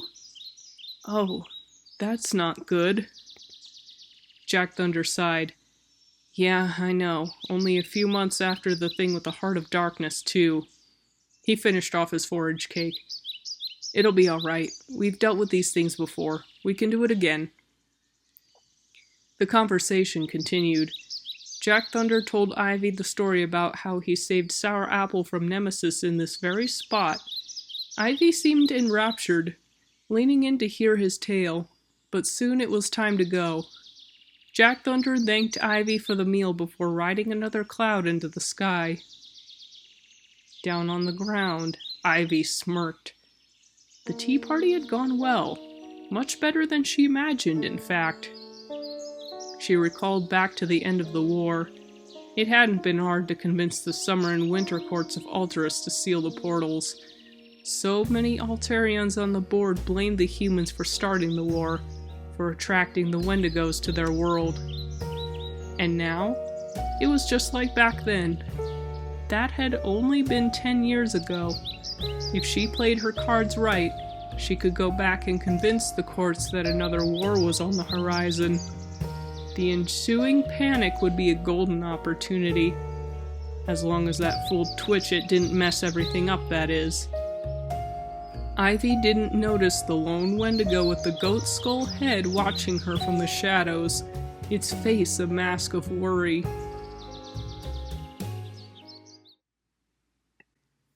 Chapter 10. The Sorcerer and the Jester. The Dark Carnival was in full swing. Music from the rides and games filled the air, accompanied by the lively conversation of carnival patrons of all stripes. The rustling of wind ripped amber leaves from their branches on trees that towered above the fairgrounds. No one noticed the flapping of wings as the lone Tengu soared not too high above. San scanned the area for Strombolio's trailer. Where was it? It shouldn't have been too far from here. As he glided away from the grounds, he noticed a rectangular outline through the treetops. This must be it, he thought. He swooped down, taking care not to run into any trees as he gently landed on the ground. His assumption was correct. On the side of the trailer was the emblem of the Shadow Moons, a triple moon with a smiling, laughing crescent on the left and a crying moon shedding a single tear on the right.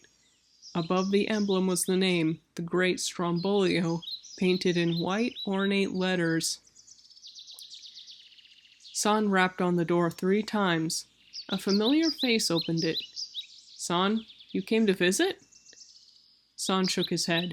This isn't a social call. I have something important to talk to you about. Strombolio's face fell. Did Jack tell you about what happened? San nodded. Look, if it makes you feel better, I have insurance. That's not what's worrying me, Strombolio. What I'm concerned about is all this about the Anti-Humanist League. Do you know anything about this? Strombolio sighed. Not much. Twitchit came out and started yelling after he destroyed the puppet palace. I came over to see what all the fuss was about, and Shadowpaws mentioned he'd said something about Miss Butternut. That's when I told Twitchit to get out of here if he knew it was good for him. Anima-cursed rat scurried away like the coward he is. Strombolio snorted. His mouth twisted into a sneer, showing off a mouthful of razor-sharp yellow fangs. San swore he could see a globule of spit collecting at the edge of his mouth. Yeesh, remind me never to tick you off, San muttered under his breath. He stole a glance at the Harlequin gremlin's body. One less wise would mistake his considerable bulk for nothing but flab. But San knew better. He'd seen Strombolio hurl wendigos 10 times his size during the war. If his friend didn't have iron self-control, Twitchit would have been little more than a black stain in the dirt at this point. Strombolio took a deep breath. Sorry, didn't mean to scare ya. Me and Twitchit, well, we don't have the best history between us. I understand. San lifted his head. So that's all you know? Yeah, sorry. Wish I could tell you more. I'll keep an eye out for any trouble, okay? I got a feeling old Twitchit's gonna making another appearance soon. I'll keep that in mind. Thanks, Strombolio. Strombolio smiled. No problem, San. The Tengu once again spread his wings and took flight. Strombolio watched as he disappeared into the evening sky above. Yeah, I got a feeling I'll be seeing Twitch it again even sooner than I think.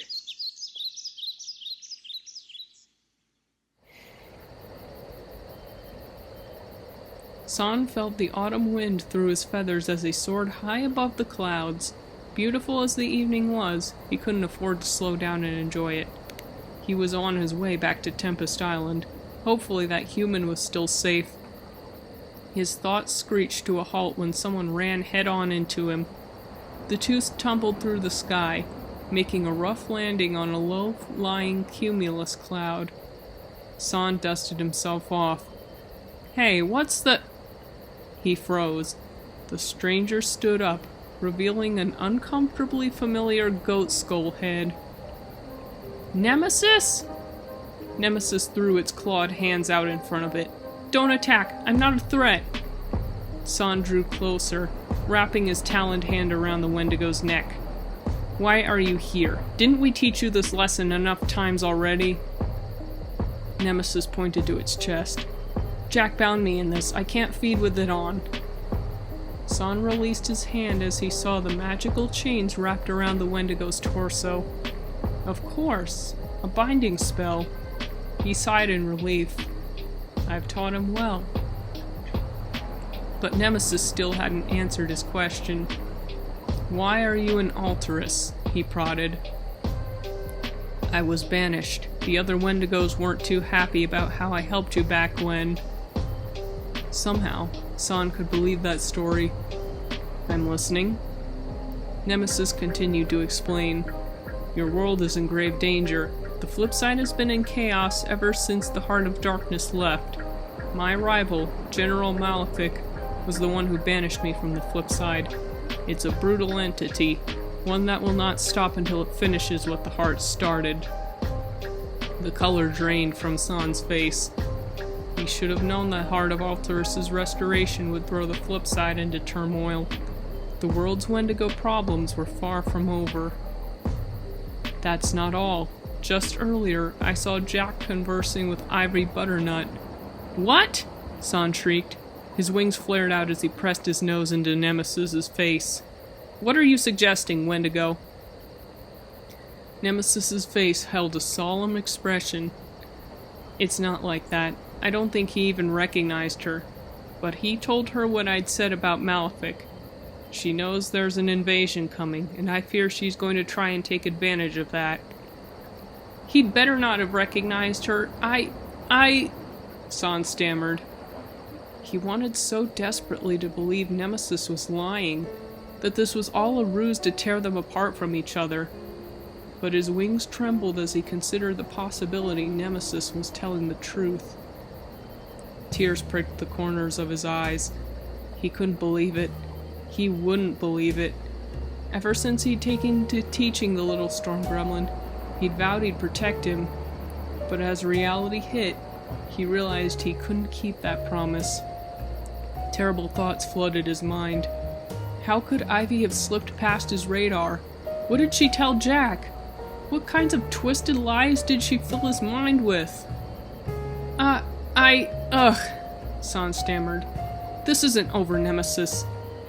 He spread his wings and shot into the air. He couldn't get home fast enough.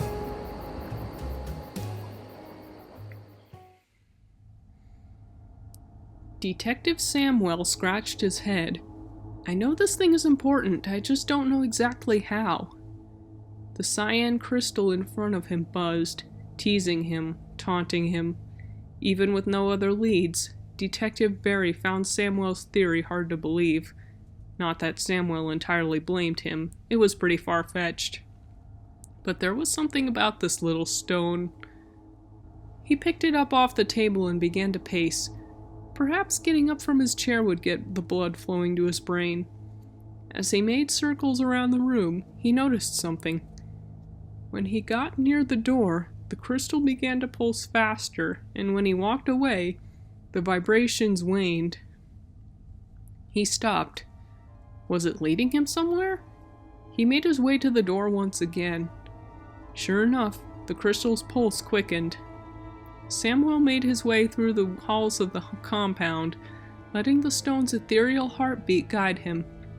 He was playing a game of getting warmer, getting colder with a rock, its magical energy waxing and waning as he weaved his way through the building.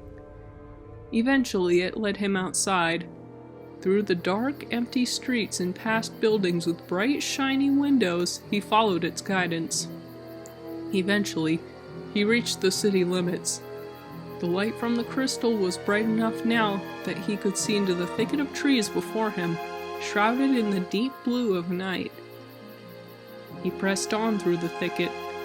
The gemstone continued to guide him, illuminating the way as he reached whatever it was guiding him to. Eventually, it stopped vibrating altogether, its light so fierce it chased the shadows away from the entire clearing. Samuel gasped. In front of him were two trees, twisted so that they made a doorway into the woods. Between them was a shimmering portal, a gateway to another world. Through the opening, Samuel could make out a sandy desert, lizards and scorpions scuttling across the dunes. In the distance was a stark mountain range, covered in veins that led up to the distant entrances of caverns, almost like they were pathways, inviting travelers to come in. This was it! He'd found an Altairus portal. He dashed all the way back to the station. He couldn't wait to tell the others what he'd found. But when they arrived with backup the next morning, the portal was nowhere to be seen. The crystal sparked, its magical aura mocking Samuel endlessly.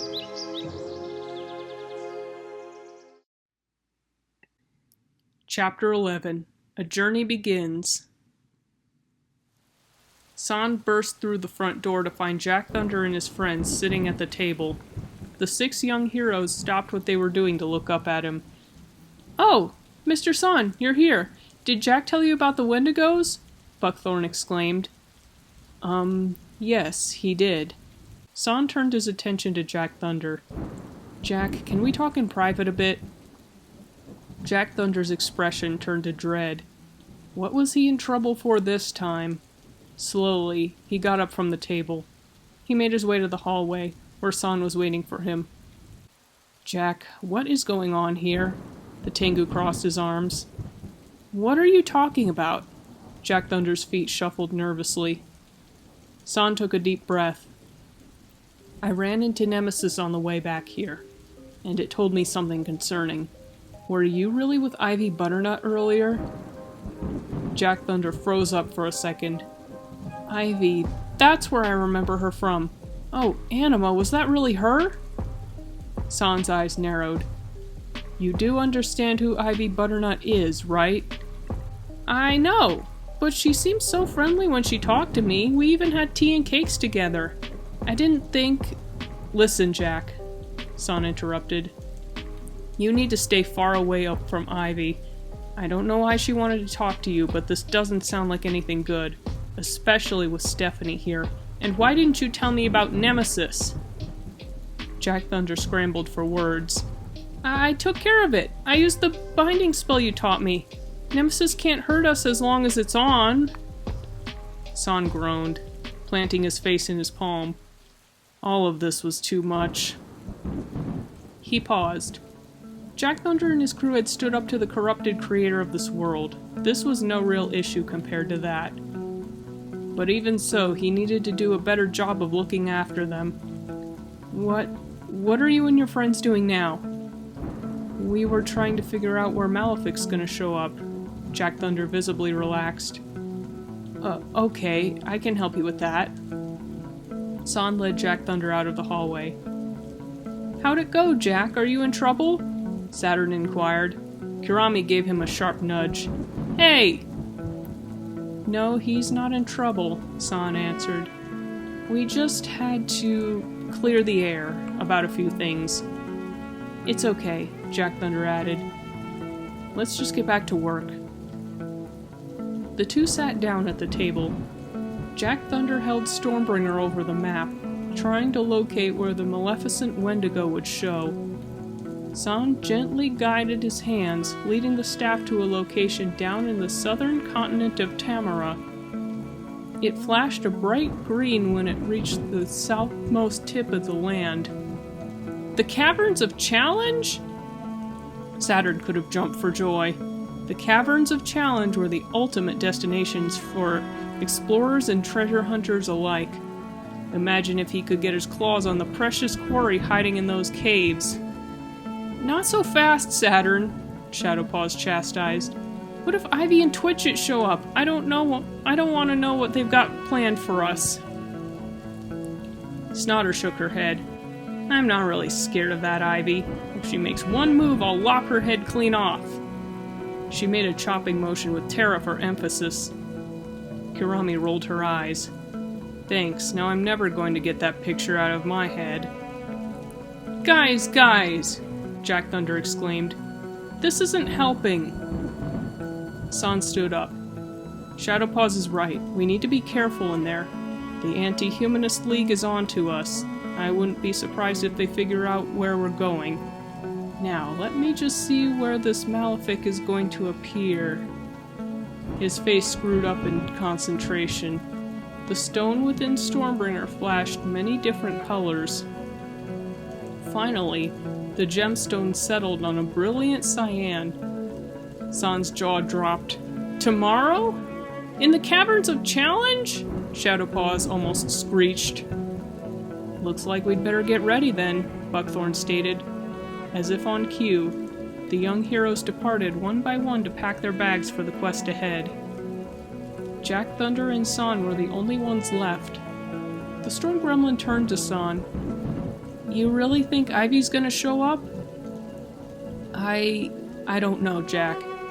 I hope not, but I can't promise anything.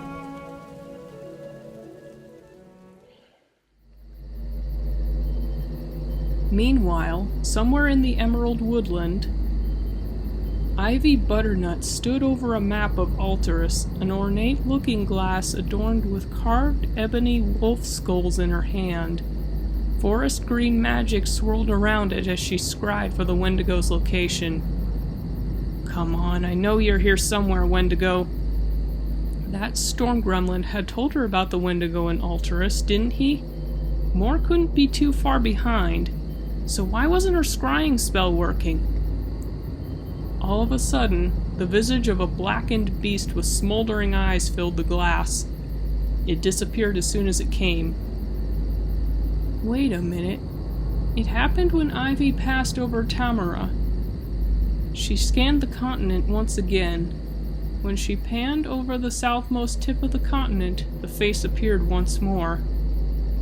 So it's in the Caverns of Challenge, she mused to herself.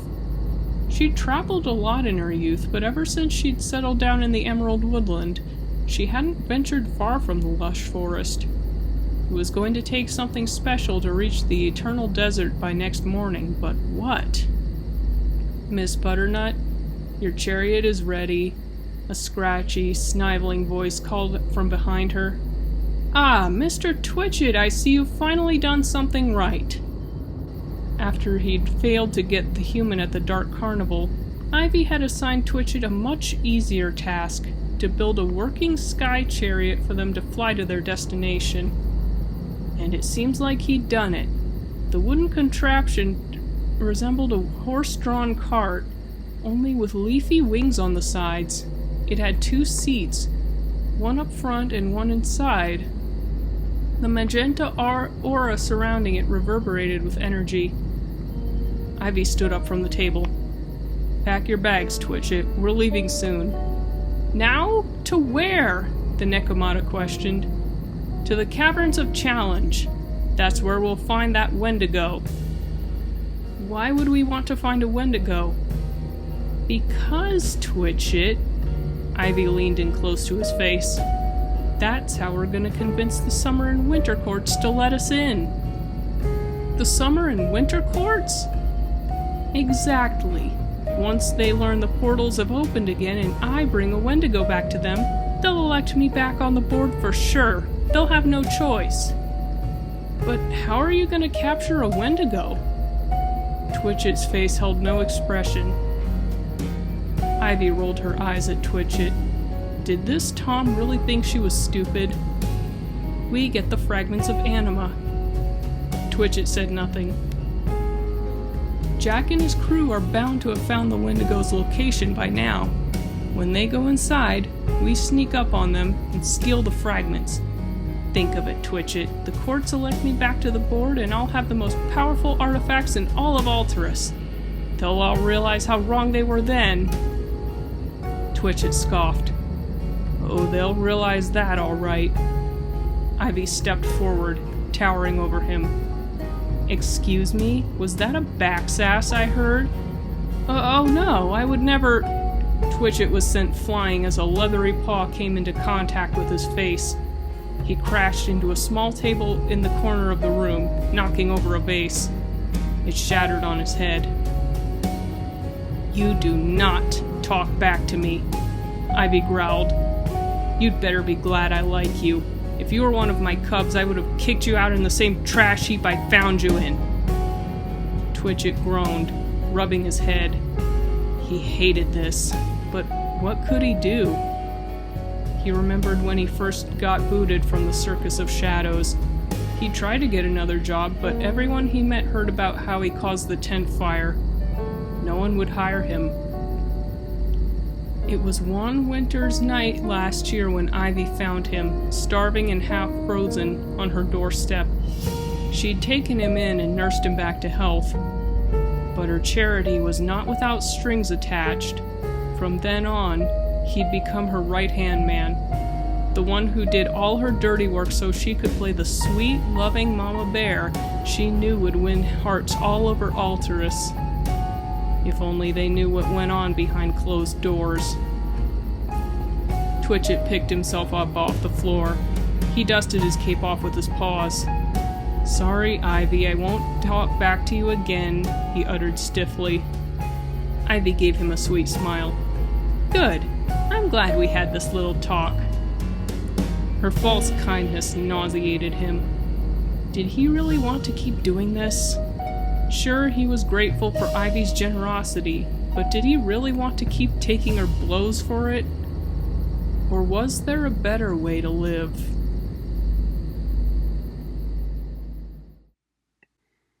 Chapter 12. The Caverns of Challenge. Whoa. Shadowpaws rubbed his eyes. The immense mountain range loomed high over the scorching desert he and his friends had found themselves in. Wonder how we get inside? Jack Thunder squinted, searching for any openings that would lead to the caverns. Finally, he spotted something, an opening on the side of the mountain, high above their heads. Trailing down from it was a twisting, rocky path, a road leading right to the entrance. Well, guess there's no point in waiting around, right? Saturn pushed ahead of the others, scrambling to be the first to reach the caverns. Hey, wait for us! Snotter shouted. She didn't come all this way just so her flightless, bird-brained teammate could fall to his death.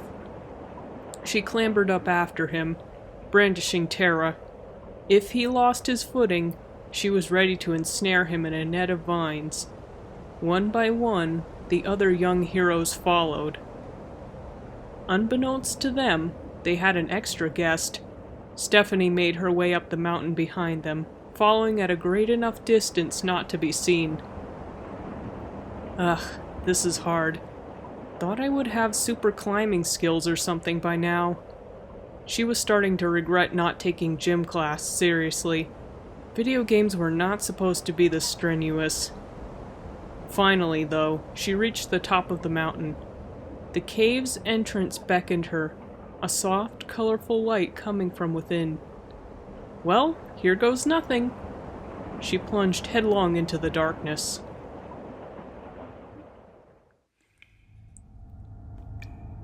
Welcome, young heroes. I see you've traveled far. Jack Thunder blinked. Yes? You know us? The giant crystal in front of him flickered. Of course. I know everyone and everything in the world of Altairus. You are Jack Thunder, no? The young champion of air? Jack Thunder jumped. How did a stone of all things know his name? And you, it addressed the rest of the crew. I know all of you too well. Buckthorn of the Great Barrier Kingdom, Shadowpaws of Beyond the Woods, Snotter of the Emerald Woodland, Kirami of Grimberg, and finally, Saturn of Greyfeather Island. "You know me?" Saturn exclaimed. He turned to Snotter. "You hear that? He knows me!" "He knows all of us, Saturn. Weren't you listening?" Snotter rolled her eyes. "Alright, so what you got in store for us? Are we gonna fight a big ugly rock monster or something?" "Snotter, let me talk to him," Kirami scolded. She stepped forward. "Sorry, we actually have a question. We detected signs of a wendigo invasion around here. Might you know anything about this?" The crystal's light dimmed slightly. "Ah, that might be the disturbance I have felt around the Caverns of Challenge." As the young heroes conversed with the spirit of the caverns, Stephanie watched from behind a stalagmite. Was this really happening? Were they really going into a dungeon together? This was so exciting! "I feel it coming most strongly from the chamber to my right. When you are ready, you may enter. But beware. You may yet face a greater challenge than mere wendigos. One that you might not expect at all." Yep, that sounded about right. Stephanie wondered what kinds of tasks the spirit of the caverns was going to give them. Personal experience said they would fight elite monsters, but with this game, it could really be anything. You never really could tell. Good luck to you, young champions. Stephanie made sure the Crystal Guardian didn't see her as she followed Jack Thunder and his friends into their first challenge. Trickling water and the songs of crystals followed Jack Thunder and his crew as they made their way along the narrow bridge to the next chamber. "This place is even bigger than I thought," Saturn mused to himself. He caught his distorted reflection in a facet of one of the giant gemstones that lined the cavern's every surface. He giggled a bit at how ridiculous it was. It was like being in a funhouse full of mirrors. If he weren't so worried about falling into the abyss below, he would have skipped around in delight. At last, they made their way to a narrow opening in the stone. As soon as they stepped through, they were blanketed in darkness. The doorway sealed shut behind them. "Well, where are you? Come on out, Wendigo," Snotter demanded. Silence. A pebble tumbling from above. Suddenly, the chamber began to roar. Hundreds of tiny, crystalline stars lit up the room. Snotter gripped Terra tightly, bracing herself for whatever came her way. A monster, a mob, a riddle. She sure hoped it wasn't the last one. She should have been looking in the other direction. With an explosion of dirt and rubble, a blinding column of light filled the once dim chamber. A magical explosion sent Snotter flying, throwing Terra out of her hands.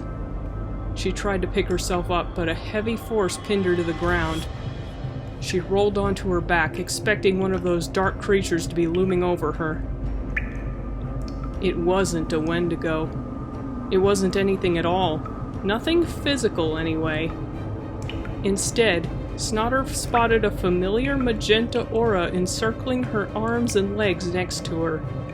Nekomata magic. The others fared no better. They struggled against the psychic net as a lean Nekomata in a hat and cape raced around, picking up the discarded fragments of anima. "Hey, what gives? Let me go!" Jack Thunder shouted. He clenched his fist as he strained to lift his arm off the ground.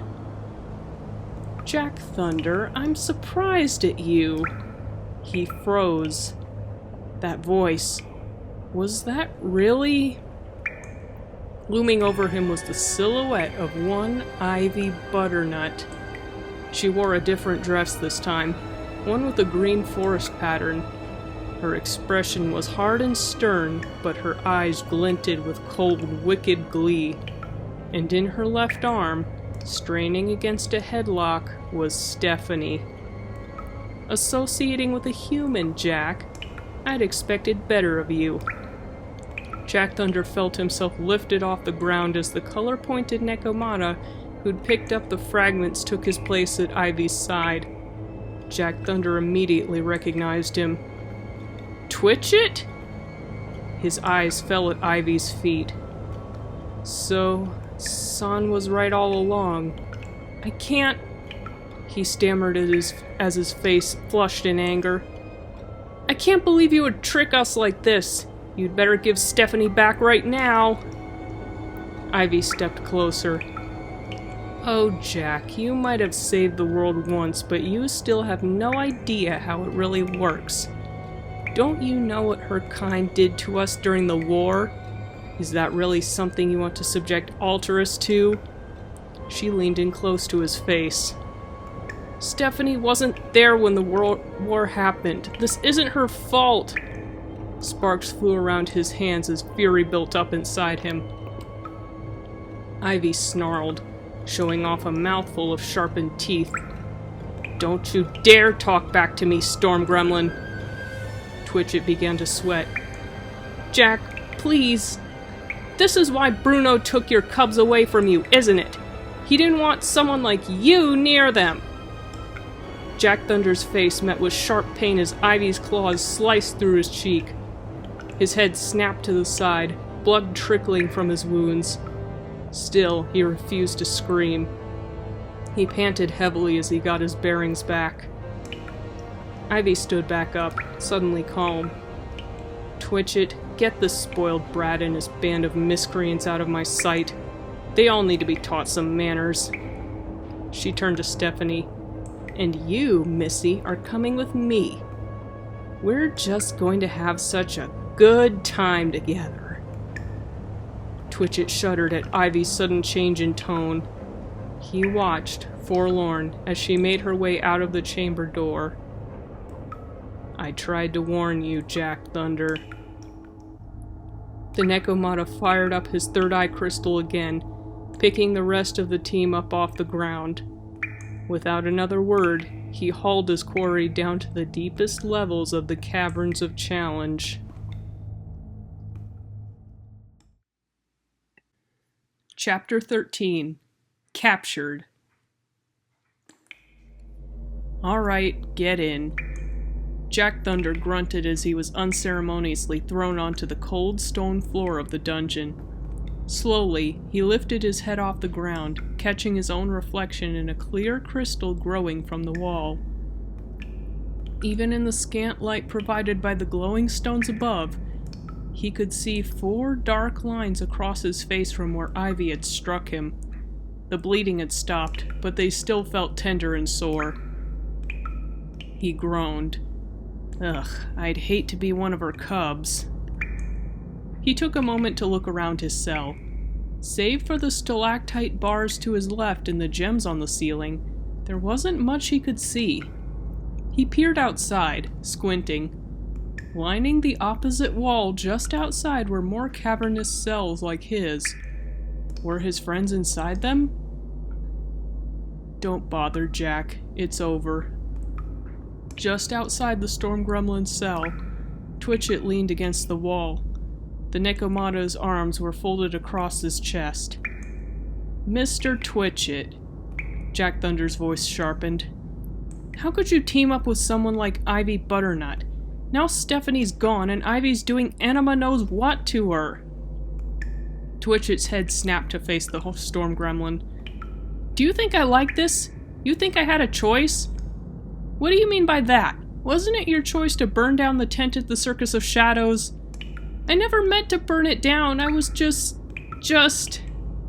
Twitchit struggled to find the words to say. No matter how he spun it, he couldn't ignore the voice nagging at the back of his mind. He slumped to the floor. Jack Thunder stood in stupefied silence. "Okay, I admit it. I burned down the tent. I regret it every single day. After I was sacked, I couldn't find work anywhere. It's only because of Ivy that I didn't freeze to death." Jack Thunder blinked. And the worst part is, I know she's going to get rid of me once this is all done. I hid the fragments, but once she finds them, it's all over. All she has to do is catch that Wendigo general and take the both of them in front of the summer and winter courts. Then she'll have all the power she could dream of. Jack Thunder sat down on the ground, deep in thought. So that's what this was all about. Power. It was always somehow about power. Suddenly, he got an idea. You know, you could start to redeem yourself if you let us out of here and gave us the fragments back. I don't know Strombolio as well as Shadowpaws does, but I'd bet he'd be willing to forgive you if you try to be good from now on. Twitchett merely gave him a somber stare. He shook his head. Sorry, kid. He turned his back to the storm gremlin. It's too late for me. Nemesis clung to the shadows as it searched the caverns of challenge. It knew a Wendigo invasion was taking place, so Jack Thunder and his friends had to be down here somewhere. It could smell the magical aura coming off of Stormbringer, but where was it? The former Wendigo general slithered downward towards the pole of the air fragment. As it descended, the air became musty and sharp. It grew dark, too dark to see. Nemesis swallowed hard as an eerie sense of foreboding washed over it. What had happened to Jack Thunder? Finally, it spotted something. A brilliant green glow straining against the gloom. The glow of air magic. As Nemesis approached, it could feel the warmth cutting into its hunger. The rest of the chamber came into focus. Stormbringer sat in a cage made of stalagmites, light from a few gemstones flickering off its steely blades. The rest of the room was a hallway of sorts, countless prison cells etched into the stone walls. Nemesis slithered through the bars and approached Stormbringer. The warmth in its chest grew as it approached the staff. It hesitated for a moment. Would Stormbringer burn it, as Excalibur had when the former Wendigo general had tried to extract it? Only one way to find out. Nemesis's claw shot out and grabbed Stormbringer. Nemesis winced, expecting it to burn. It didn't. The Wendigo relaxed. It gripped the air fragment in both its hands.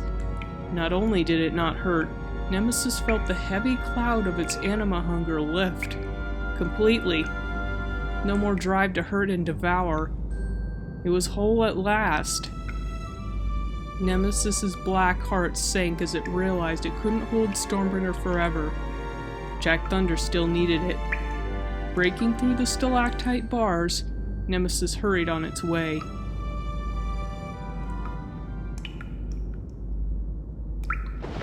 Huh? What in Altairus was that? A harsh crack snapped Twitchett out of his dream. His eyes darted around, searching for the source of the noise. He was met with an unpleasant sight, an enormous Wendigo wielding a trident, leering down at him. He let out an ear-splitting scream before falling limp. Jack Thunder jolted at the commotion. He sprinted to his prison bars, spotting Nemesis looming over an unconscious Twitchett. The former Wendigo general gave him a doleful expression. I'm sorry, Jack. I found your staff. Maybe this will help make things up to you. It handed him Stormbringer through the bars. A victorious grin spread across the Storm Gremlin's face. Another crack resonated through the hallway as he blasted the jagged rocks to bits with lightning. He hopped outside. Thanks, Nemesis. Never thought I'd be saying that. He straightened himself out. Come on, we gotta find the other fragments. Twitchett said he hid them somewhere around here. I guess even he doesn't want to know what Ivy's got planned for Altairus. Jack Thunder raised Stormbringer above his head, searching for the other fragments. The gemstone in the center shifted, turning a deep leaf green, the color of earth magic. Terra was somewhere nearby. Ha! Already got a lead! Jack Thunder let Stormbringer guide him forward. As he followed its pull on the earth fragment, Nemesis followed behind, sniffing for the others.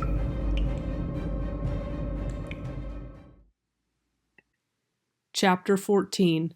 A Nemesis No More. Samuel, stop all this nonsense. Detective Samuel's face fell.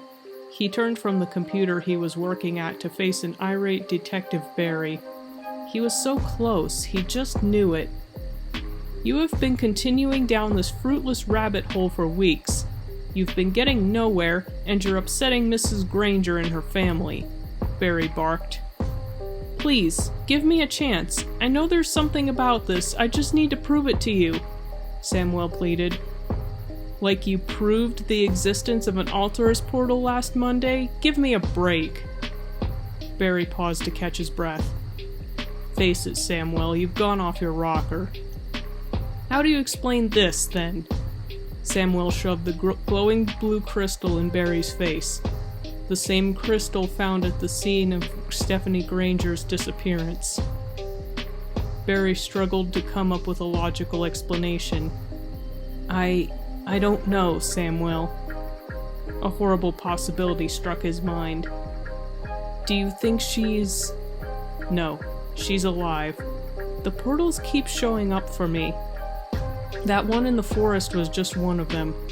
I can't explain it, but I see them everywhere. And every time it's like they're reaching out to me, telling me she's somewhere out there, but I can't... Suddenly, the lights cut out. A scarlet aura filled the room as every single computer monitor glowed an angry red. Same as the spot in the center of the floor that grew every second. Barry gaped as visions flashed before his eyes. A tall mountain range in a vast desert, just as Samuel had described. The inside of a cavern covered in mirror-like stones. A creature in a pine green jumpsuit pinned to the floor by a strange kind of magic, the trident he was carrying flying out of his hands. 6 young animal people, imprisoned in cages made from cave stones. And finally, a menacing bear woman gripping a teenage girl with orange hair in her arm. Stephanie was in trouble. The portal vanished and the lights came back on. Detective Barry and Detective Samuel exchanged looks. Samuel, send for the entire department. There's no time to lose. Samuel was at the phone before Barry even completed his sentence.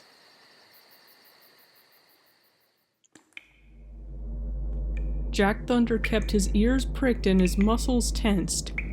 He was laser focused on his mission, prepared for Twitchett to pounce on him any second now. The deep green glow from Stormbringer was his only guide in these twisting halls. Nemesis circled overhead, keeping an eye out for any movement in the darkness. Even bound like this, it could still tackle someone to the ground if it had to. Or just scare them stupid like it did with Twitchett back there.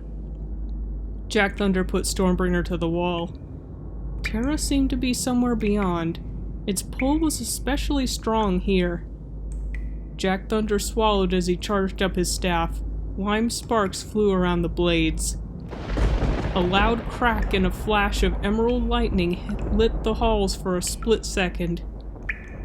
Where Jack Thunder's lightning struck, there only remained a deep fried hole. A grassy blade gleamed from within. There's Terra! Nemesis rushed to pick it up. Just as with Stormbringer, it sent a warm glow through the Wendigo's chest, burning its hunger to ash. It didn't understand. When it tried to grab the earth fragment the last winter solstice, the axe had burned through its hands. What had changed between then and now? Nemesis didn't have time to think about that. The chamber suddenly darkened as beads of black ink rose from the ground behind them. Beads that combined to form one feral wendigo. It shrieked and gave chase. Quick, Jack! How do I use this thing? Nemesis hissed. Just as it did, Terra began to glow the same leafy green as Stormbringer. Nemesis swung the earth fragment wildly at the attacker. Questing vines shot out from the axe, snaring the shadow demon in place. It howled in frustration. Nemesis swung the axe again, this time bashing it against the ground. The earth below shook, and a fissure swallowed the wendigo whole. Its screeching ceased as the ground slammed shut on it. "Good job, Nemesis," Jack Thunder praised. The two of them dashed back into the hall, continuing their search. Nemesis scratched its head. Tara had done most of the work. It wasn't long before they found Snodder. She was punching and kicking at the stone bars of her prison with little success. Jack Thunder rapped on them. "Snodder, you alright?" "Yeah, I'm alright. Alright as I can be, anyway," Snodder sulked. Her heart skipped a beat when she saw Nemesis carrying Tara in its arms. "Don't worry, Nemesis is on our side now. Come on, let's get you out of there." Jack Thunder and Nemesis handed Tara to Snodder. With one swing of the axe, she knocked down all of the stalactites. She stepped outside. "Ha, thanks." "No problem," Jack Thunder grinned. One by one, the ragtag team of adventurers reassembled the Fragments of Anima. First Buckthorn, then Kirami, then Shadowpaws, then Saturn. As Saturn hopped out of his holding cell, he thrust Excalibur into the air. "Victory!" "Not yet, Saturn," Buckthorn corrected. "We're not done." "She's right," Kirami joined in. "We still gotta figure out what to do with Nemesis." Shadowpaw's got an idea. "Hey, guys, you remember the Heart of Darkness?" Kirami turned to the young Nekomata. "Are you suggesting we use Heaven's transformation?" Snodder smiled. Why not? I think it's earned it, and it'll help us with that Malefic creep." "Even you're agreeing to this?" Kirami thought to herself. Still, she couldn't disagree. The 6 heroes lined up, pointing the Fragments of Anima towards the deposed Wendigo. Jack Thunder closed his eyes and began to recite the incantation. "By the power of air that provides the sweet rains, by the power of water that nourishes the world, by the power of earth that sings us to sleep, by the power of fire that warms our hearts, by the power of darkness that makes our beds to sleep, by the power of light that guides our way forward, powers of Anima, I implore thee, have mercy on this forsaken soul. Cleanse the body of all null disease, and deliver the heart from evil of all sorts. So it is done, and so it shall be." Mr. Twitchett spotted the young heroes as they recited the incantation. Before he could make a move on them, a blinding blast of light knocked him back. All he could do was shield his eyes from the spectral column as it did its work. With a final burst of energy, the light cut out. Twitchett could only stare at what stood before him. Nemesis had been completely transformed. It still possessed the same horns and hooves as it did as a Wendigo, but its goat skull head had been transformed into that of a live ibex. Its body was a sheer uniform white, save for 2 angelic wings that shimmered in all colors of the rainbow. Embers of spectral anima flickered around its body. The ethereal entity that was once Nemesis gently touched down on the ground.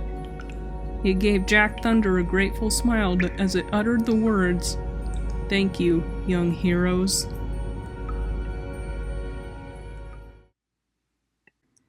Chapter 15. Fragments to the Rescue.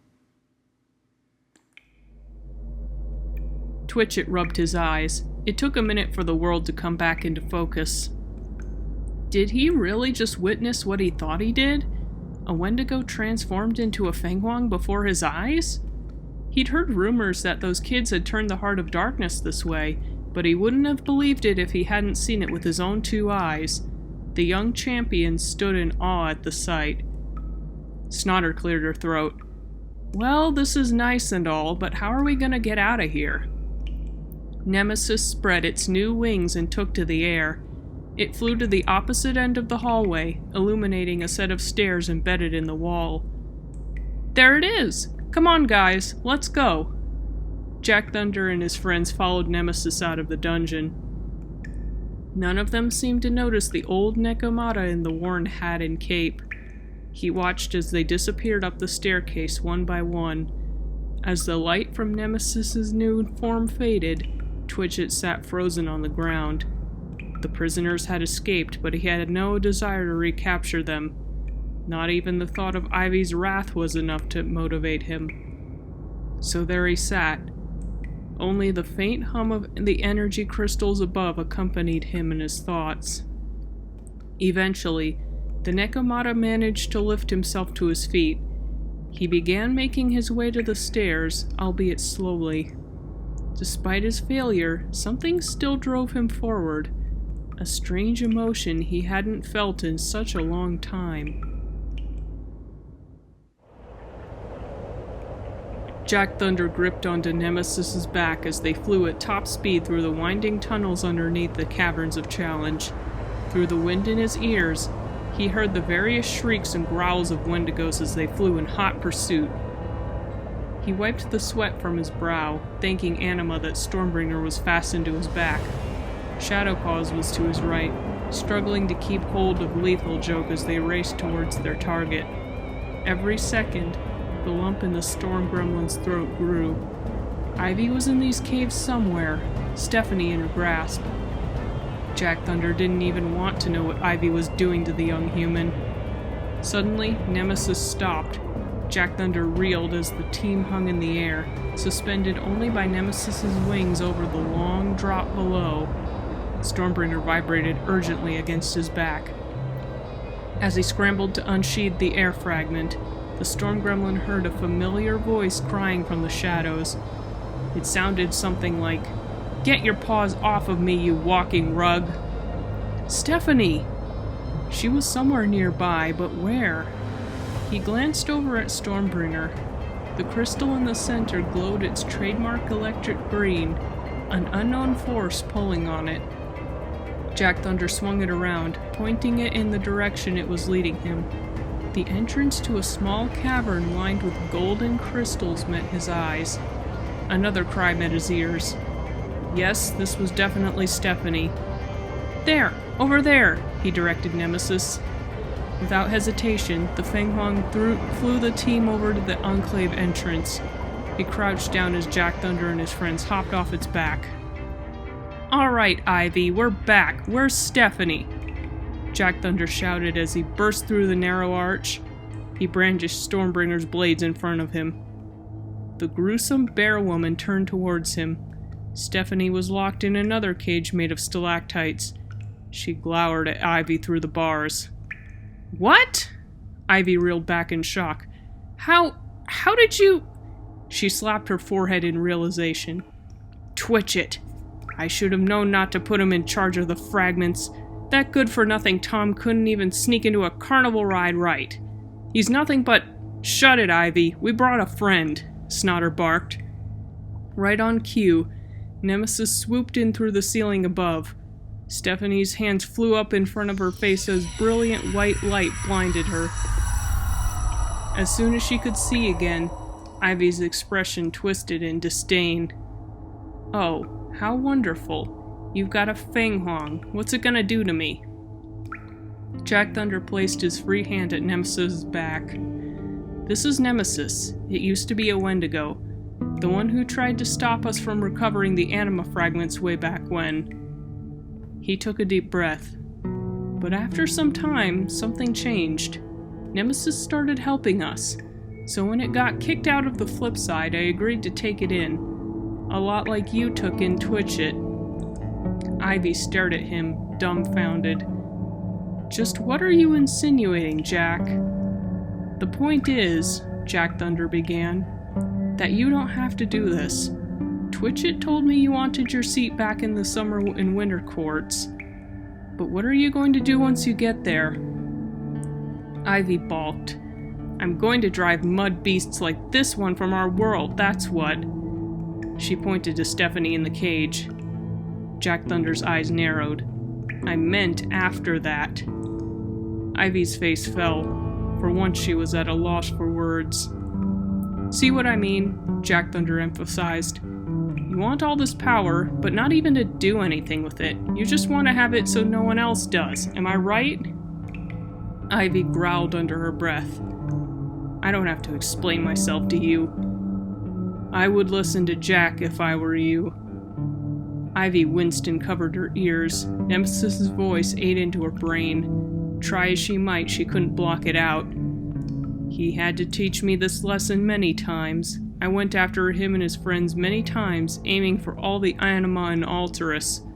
But where did that lead me? Weak and helpless on the ground, condemned to destruction. It was only because of Jack's mercy that my fate was not so. If you keep on this path, you'll end up just as I was. Ivy growled. I don't have to listen to this, she snapped. Not even the voice of a Feng Huang was enough to get her to change her ways. It doesn't matter. None of this matters. There's still no one in Altairus who would willingly volunteer to be a human. Wait, that's not true, Saturn protested. He faced Ivy with blazing fire in his eyes. Really, young Valkyrie? Tell me, who in this world would willingly become a human if they had the chance? Name one person. We would! That was the only warning. In seconds, a swarm of humans in protective gear flooded the chamber. Out of the way! Out of the way! They shouted as they shoved Ivy up against the wall. Snotter saw her chance. She swung Terra into the bars on Stephanie's cage. The human girl stepped through the hole. Come on, young lady, we're getting out of here. One of the cops grabbed Stephanie by the arm, hauling her out of the chamber. Stephanie shouted in surprise. Jack Thunder and his friends ran after the two of them. Hey, wait for us! They met up with the two just outside. Beyond the precipice where they stood, there was nothing but a sheer drop. The bridge had crumbled in the fray. There didn't seem to be any way out. Hey, you need a ride? Jack Thunder shouted. Nemesis flexed its wings. The 8 of them piled onto Nemesis's back. As they rushed out of the caverns, Jack Thunder pointed Stormbringer behind him, a rainbow bridge trailing from the staff. Darkness gave way to soft evening light. As Nemesis touched down on the ground, the rainbow coming from Stormbringer snapped off the end of the staff and landed at his feet. He nodded in satisfaction. Phew, we made it.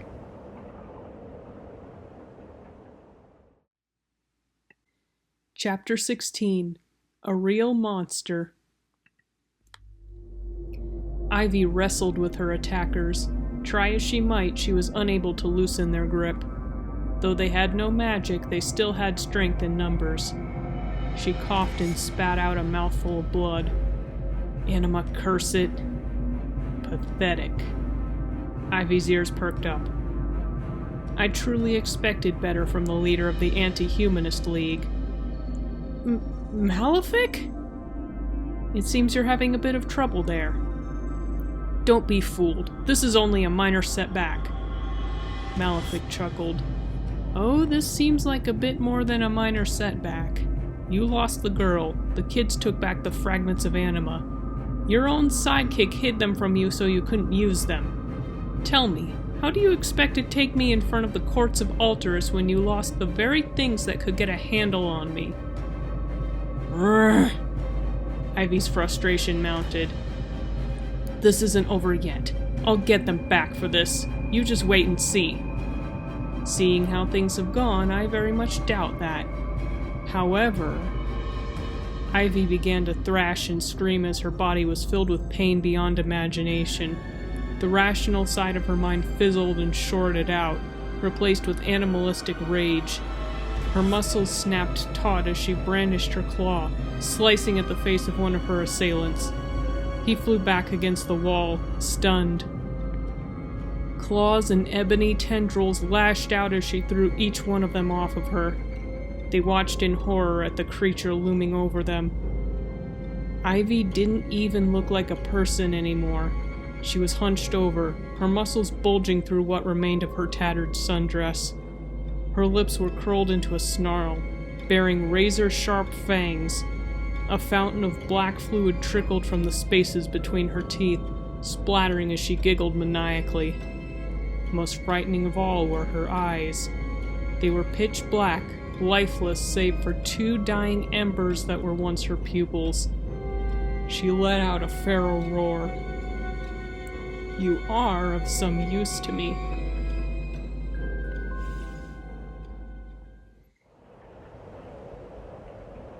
"Ah, Jack, you made it!" San swooped down to greet the young heroes. "Well, yeah, we restored the heart of Altairus, remember?" Jack Thunder gave a half-smile. "Jackie, what happened to your face?" Frosty's hand traced over the scabby red lines that adorned Jack Thunder's visage. Buckthorn stepped in. "Ivy. Jack told her off after she kidnapped Stephanie, so she slapped him. Yeah, she managed to rip me up pretty bad. No wonder her cubs don't talk to her anymore." "Anima, I wish I had your guts, Jack." San would have scolded the storm gremlin for his disrespect. Considering this was Ivy Butternut, though, the Tengu couldn't really blame him. He turned to face the human in armor next to Stephanie. "And who might you be?" The policeman held his hand out. "Officer Gerard, nice to meet you." "Nice to meet you too." San shook the officer's hand. "How did you find our world?" the Tengu asked, already knowing the answer. Officer Gerard struggled to find the words to explain. "Back on our home planet, we received a call that Miss Granger here had gone missing." He gestured to Stephanie. "Our search led us to discovering a strange crystal in her room. None of us knew where it had come from, but one of our detectives, Samuel, he's a bit out there. He kept telling us about this place called Altairus, but none of us believed him. Not until Detective Barry told us he'd summoned a portal in one of our offices. I never would have believed it if I hadn't seen it for myself," he finished. "And you got here just in time," Buckthorn exclaimed. "Ivy was gonna send Stephanie before the summer and winter courts." "The summer and winter courts?" Officer Gerard turned to San quizzically. "The principal ruling bodies of our world," San explained. "They're the ones who manage relations between the many lands of Altairus." "So, sort of like the United Nations?" Officer Gerard inquired. "I don't know what that is, but from the sound of it, yes." "But what would they want with her?" "Nothing. Ivy just wanted to use her to stir up a panic, that's all," Snotter sneered. "All to get herself on the board again." Officer Gerard's gaze dropped. He never expected that this cold case would have the fate of an entire world hanging in the balance. "Wait a minute," he blurted out as he realized something. "The chasm. The squadron's trapped." "Don't worry," Jack Thunder reassured. "I made a rainbow bridge to the entrance when we left. They should be able to get out just—" A bellowing roar shook the ground below. Jack Thunder struggled to stay on his feet. The fragments of anima all lit up at once, strobing uncontrollably. What was happening? Turning towards the entrance of the cave, the storm gremlin got his answer. Standing in the shade of the cavern was Ivy Butternut. "Get Stephanie out of here!" San shouted to Officer Gerard. Ivy took a wild swipe at the Tengu with a spiked tendril. It scratched a few down feathers off of his wing, littering the ground with sooty fluff. Ivy reeled back to swing at the birdman again, but a bolt of green lightning struck her in the chest, stunning her. "Don't you dare put your paws on him!" Jack Thunder snarled at the monstrous bear. "You!" Ivy turned to face her attacker. A chill ran down Jack Thunder's spine. It sounded like another voice was speaking underneath Ivy's. A deep and menacing one straight out of the depths of the flip side. "You've defied me for the last time!" She grabbed Jack Thunder by the neck, suspending him over the edge of the cliff with her borrowed tentacles. "By the time I'm done with you, you'll wish you're never born!" Something white and fast struck Ivy from the side. She dropped Jack Thunder off the cliff, but the silvery bullet dove down and caught him on its back. Nemesis! The Feng Huang swooped back up to the cliffside, setting Jack Thunder down. It turned to face the thing that was once Ivy Butternut. The creature grinned. Ah, if it isn't the worthless wendigo I banished from the flip side. How's life in exile been treating you? Your little plan failed, Malefic, Nemesis boasted. Let's face it, you were never too good at predicting how Altairians would act. Is that so? If you can't see it, I've got Ivy Butternut completely in my thrall. Short-sighted as she was, her cruelty and lust for power were more than enough for me.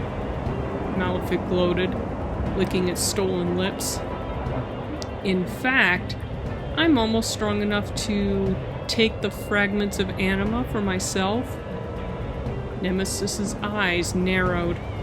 Over my dead body. Malefic's disguised face hardened. An endless mass of void tentacles emerged from its host's back, poised to attack. So be it, Nemesis.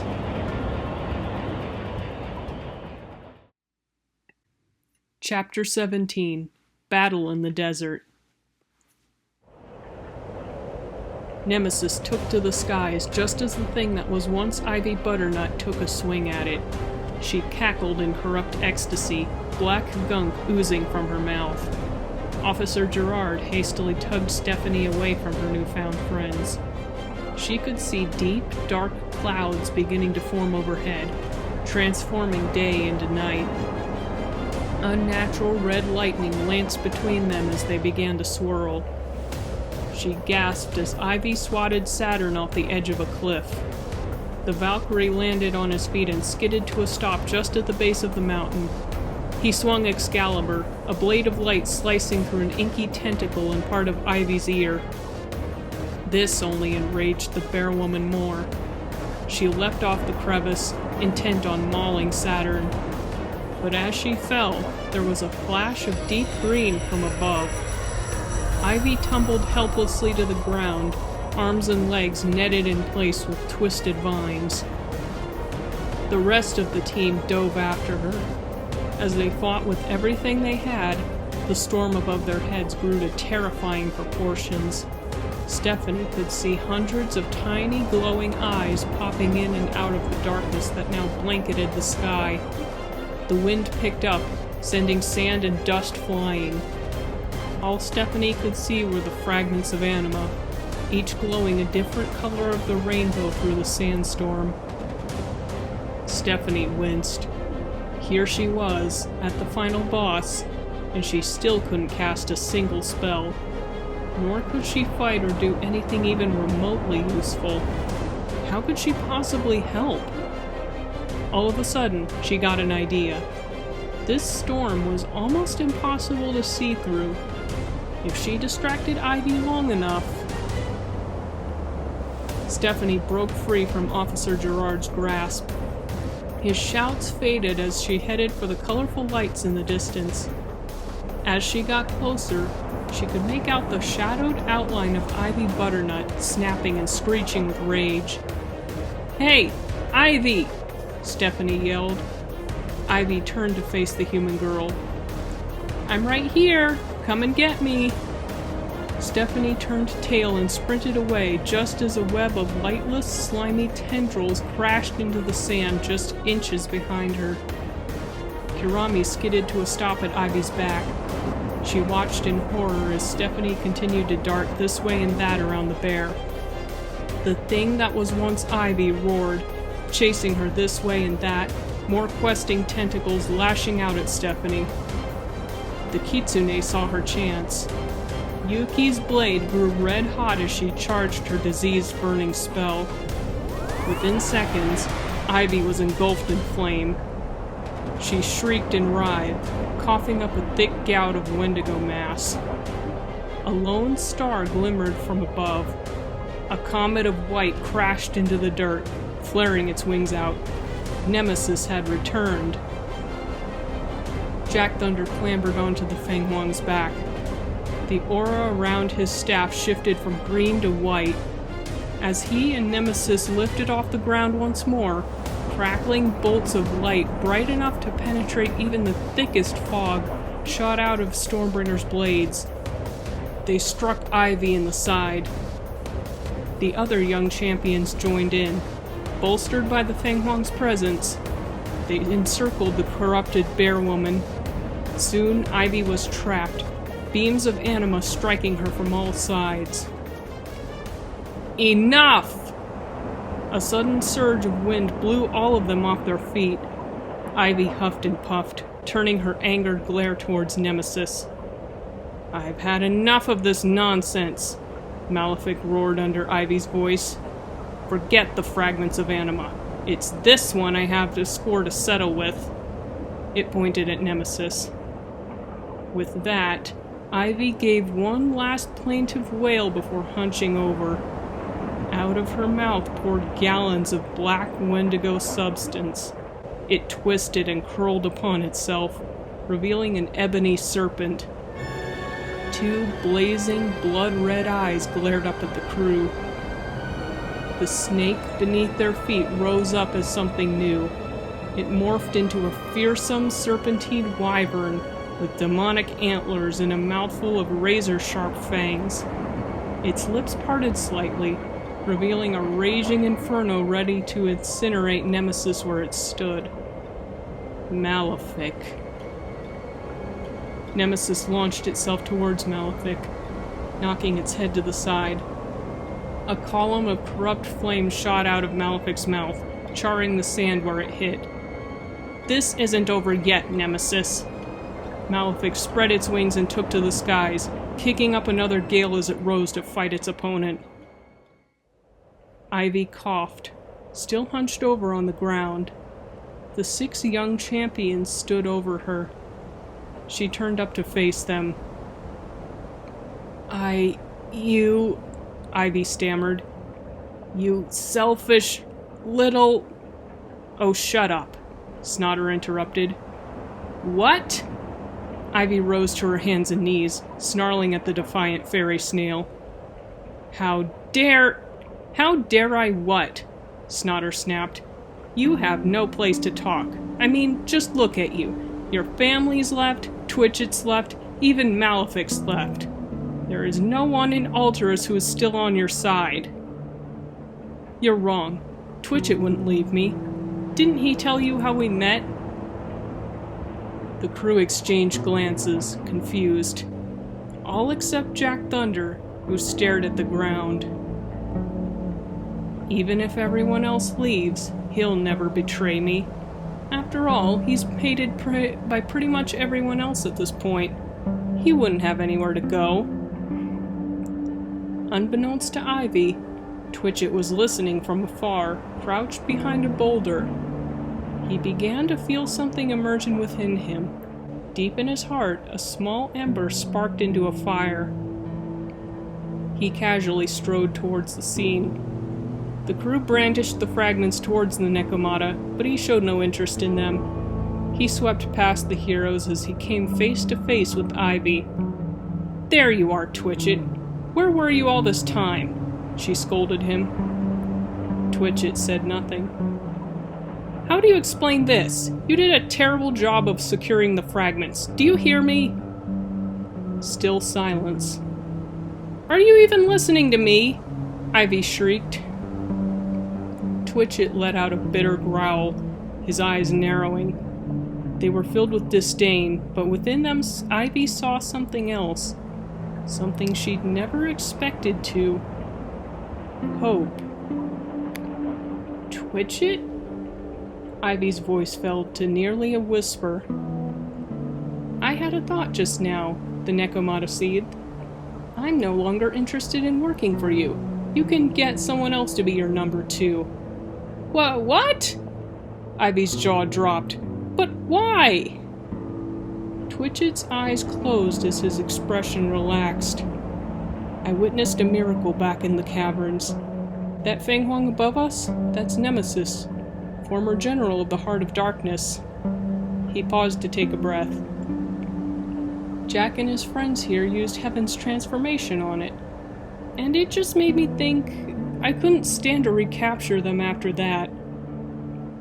Ivy couldn't believe her ears. So that's what this is all about? We've nearly got the world in the palm of our hand, and you choose now of all times to have a conscience attack? What is wrong with you? Twitchett staggered back as if Ivy had struck him. He swallowed hard. My question is, what's wrong with you? Ivy froze. She sat there, dumbstruck that Twitchett suddenly had the nerve to look her in the eye and speak to her that way. Suddenly she roared. Twitchett ducked just out of the way before Ivy charged him. She flexed her paw, intent on slashing through him, but instead was only met with pain. Her claws chipped and broke off on the side of the mountain. Crumbs of sandstone dusted the ground. Meanwhile, Malefic and Nemesis continued to battle in the sky above. Malefic had the advantage when it came to size and strength, but even it was no match for the power of all the elements of Anima combined. It had tried to bite down on Nemesis, but each time it did, the Fenghuang burned right through its jaw. Malefic's null flame breath was no help either. It would just shatter and disperse as soon as it came close to the former Wendigo general. This is impossible! Malefic protested. The black clouds over its head bubbled and writhed, their eyes focusing on Nemesis.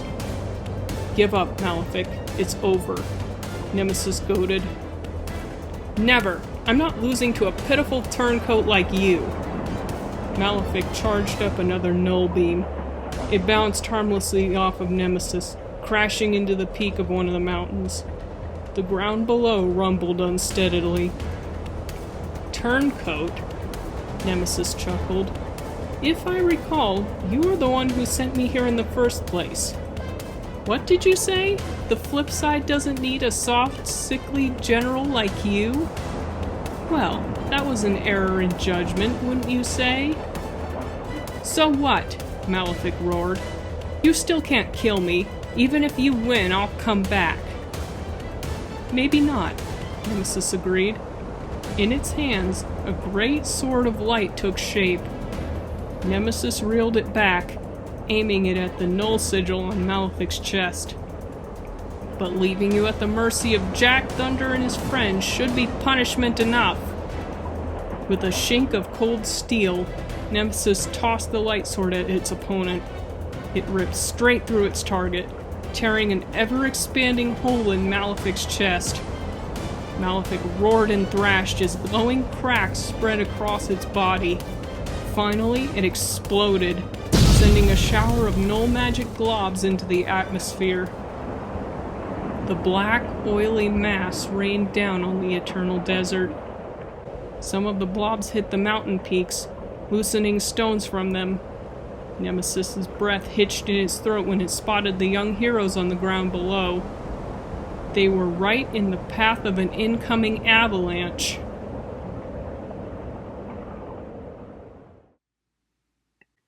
Chapter 18. Ivy's Last Stand. A distant squelch and the sound of stone cracking met Shadowpaw's ears.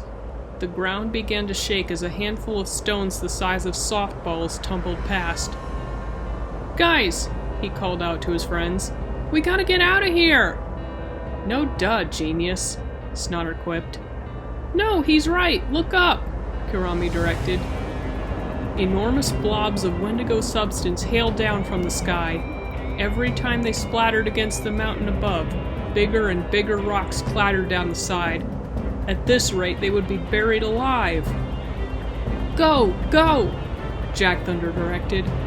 Stormbringer flashed, and a small storm cloud formed under his feet. He grabbed onto Stephanie and hoisted her up. The 6 heroes made a break for the desert, dodging tumbling rocks and helping each other get to safety. Snotter used Terra to cast nets of vines that caught the falling boulders. She cleaved through the bigger ones, cutting a path through the chaos.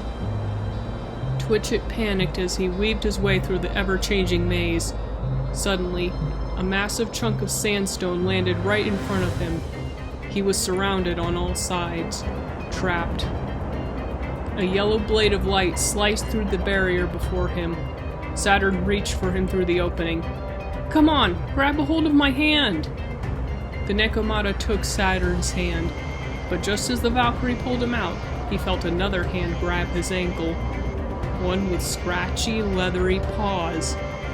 "Nice try, traitor," Ivy bellowed. "If I can't have my place on the board, you aren't making it out of here alive either." Saturn grunted as he strained against Ivy's pull.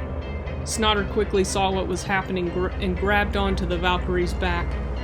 One by one, each of the young heroes joined in the lethal game of tug-of-war. The air grew thick with dust as pieces of the mountain rained down all around them. "Ivy, stop!" Buckthorn pleaded. "If you keep going on like this, you'll be crushed too!" "Never! I'd rather die than surrender to you!" Just as those words left Ivy's mouth, a booming crack sounded. Ivy turned around and gasped, letting go of Twitchett's leg. With one last heave, the young heroes pulled Twitchett free. They all ran in the opposite direction as fast as they could. A cacophony of rumbling and clattering met their ears as the avalanche chased them away from the caverns of challenge. Wendigo mass continued to pour down from above, crashing like waves into the tsunami of broken sandstone. Eventually, calamity gave way to stillness. The landslide was over, and so was the storm of Null.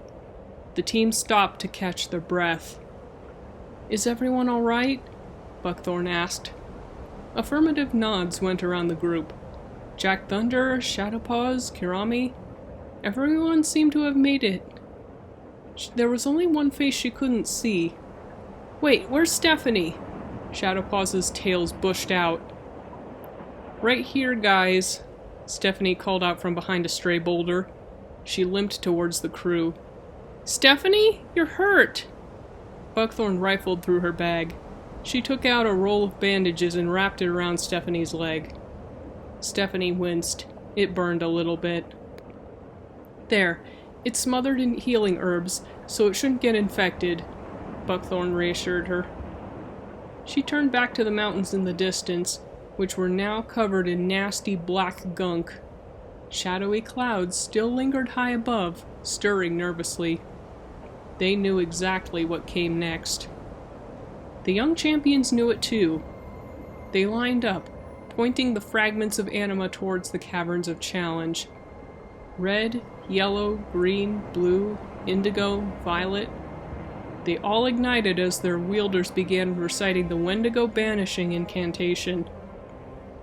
"Back to the flip side with you and your hate. You have no place in this land of dreams. We belong to Altairus. Altairus is ours. Now be gone." As soon as they uttered that last word, the rainbow of colors transformed into a uniform white. A beam of energy shot out towards the mountain, encasing it in spectral light. Stephanie had to shield her eyes as it threatened to blind her. All around, she heard screeches from demonic beings as their bodies burned to ash. Suddenly, she could open her eyes again. She watched as the energy from the fragments rushed upward towards a throbbing rift in the sky.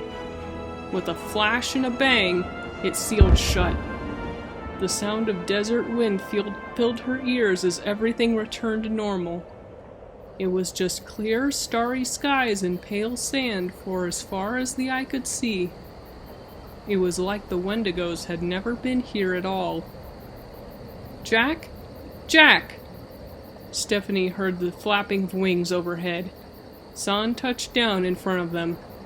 He gave a concerned glance at her bandages. "Don't worry, Buckthorn here fixed me up." Stephanie smiled and gestured towards the reef siren. San frowned. It looked like a lot more than that. It would probably take a few weeks to heal, if not months. Still, he breathed a sigh of relief. They'd all made it. "How did you know we were out here?" Shadowpaws inquired. San closed his eyes. He still couldn't believe it. Twitchett found me, ran up to me and started shouting that you were down there. He said you'd rescued him? Jack Thunder nodded. It was a bit of a struggle. Ivy grabbed onto his leg and wouldn't let go. Speaking of, where is that Ivy anyway? Snotter growled. I ought to go back to that pile of rubble and make sure she's gone for good. Never mind, Snotter, Son commanded. Snotter paused. A quizzical expression crossed her face. The Tengu's citrus eyes narrowed at the ruins behind them. She's not worth the trouble. Without another word, Son nodded towards Jack Thunder. The storm gremlin summoned an enormous cloud. Everyone hopped on just as it lifted off. Stephanie peered over the edge. As they soared over the pile of mountain rubble, she could indeed see what had become of Ivy. A single red poppy had emerged from the cracks between the stones. It was already beginning to wilt. By morning, it would be nothing more than a thin husk in the middle of the desert, just like the memory of Ivy Butternut.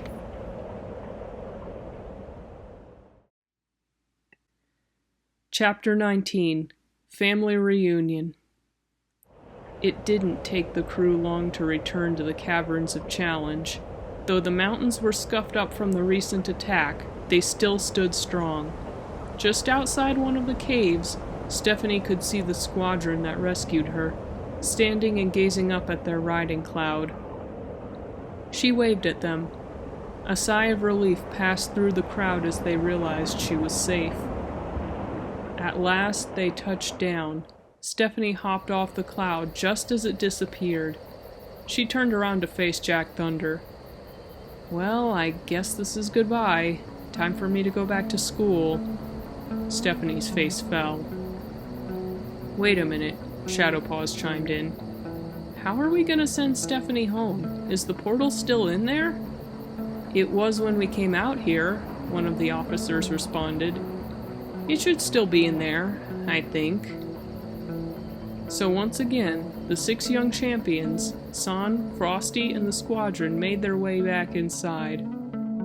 Jack Thunder was surprised the rainbow he made was still there. It shimmered dimly despite the darkness surrounding them. Well, that's just great, one of the officers complained from inside the chamber. The portal's gone. How are we supposed to get back to Earth? Now wait a minute, Son directed. I've got an idea. Officer Gerard, do you have that air crystal you found at Stephanie's house? No, but I do, a lone voice called from the crowd.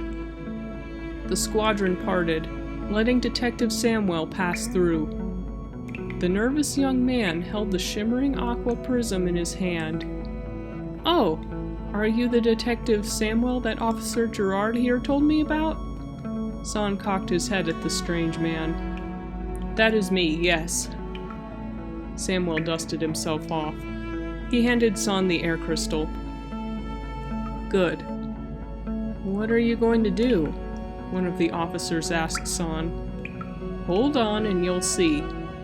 Son closed his eyes. After a brief pause, he recited a short rhyme. As certain as the winter's rime, send her home until next time.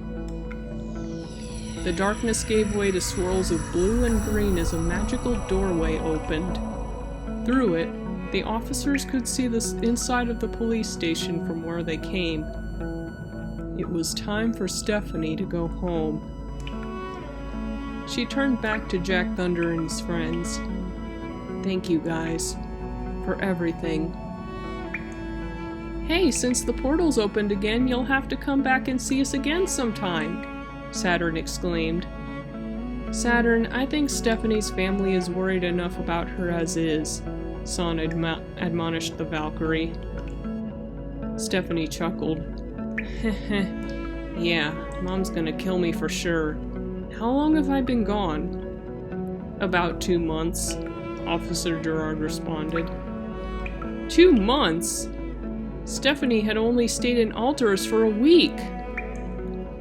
Guess we shouldn't waste any more time then, San concluded.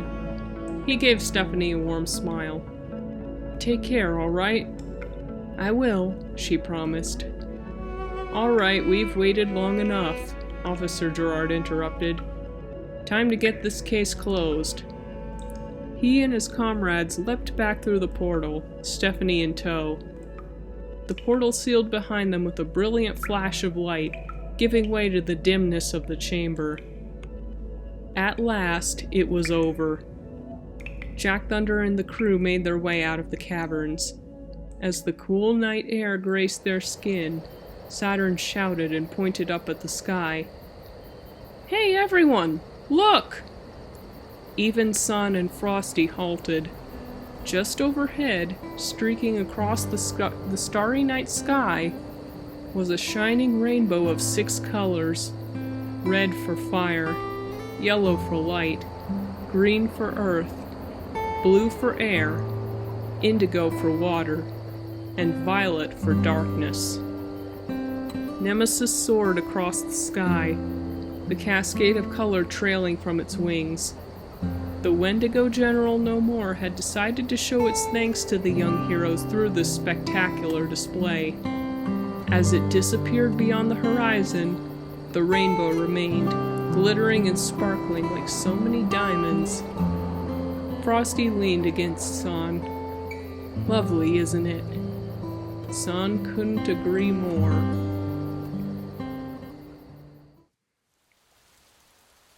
Later that evening, San went into the living room, snagging Stormbringer from its place leaning on the couch. He just needed it for a second. The Tengu concentrated on the crystal in the center of the staff. Once again, colors and shapes took form inside of it. Slowly, an image took shape. It was another news broadcast from Stephanie's hometown. And now, some good news. It has been reported that Stephanie Granger, who went missing 2 months ago this very day, has been found safe. San breathed a sigh of relief. She was home. Her mother nearly had a heart attack when the police squadron showed up at her door, but seeing her daughter alive and well lifted the worst of her fears. I don't even know what happened. She just disappeared from her room. Then 2 whole months later, she comes back with a nasty cut on her thigh, rambling about this place called Altairus. I don't know if she hit her head or something, but the police said the same thing. Mrs. Granger explained to the cameras. I don't know, maybe this Altairus place actually exists. Or maybe everyone is just crazy. San had to chuckle at that. At this time, it is unclear what happened. There are currently no suspects for Stephanie Granger's disappearance, and Miss Granger herself has not named anyone. Given the strange nature of her claims, many in this public sphere have come up with their own explanations. A flurry of interviewees flooded the screen, each with their own theories. Some thought she had been on something and got lost. Some thought she was kidnapped from her room. One even thought she was abducted by aliens. They turned back to the reporter. Well, as it stands right now, we may never really know what happened to young Stephanie Granger these past 2 months. Mr. San? What are you doing there? San turned to see Jack Thunder staring at him. The storm gremlin held a mug of chamomile tea in his hands. Just making sure Stephanie's safe, Jack. Here, do you want to see?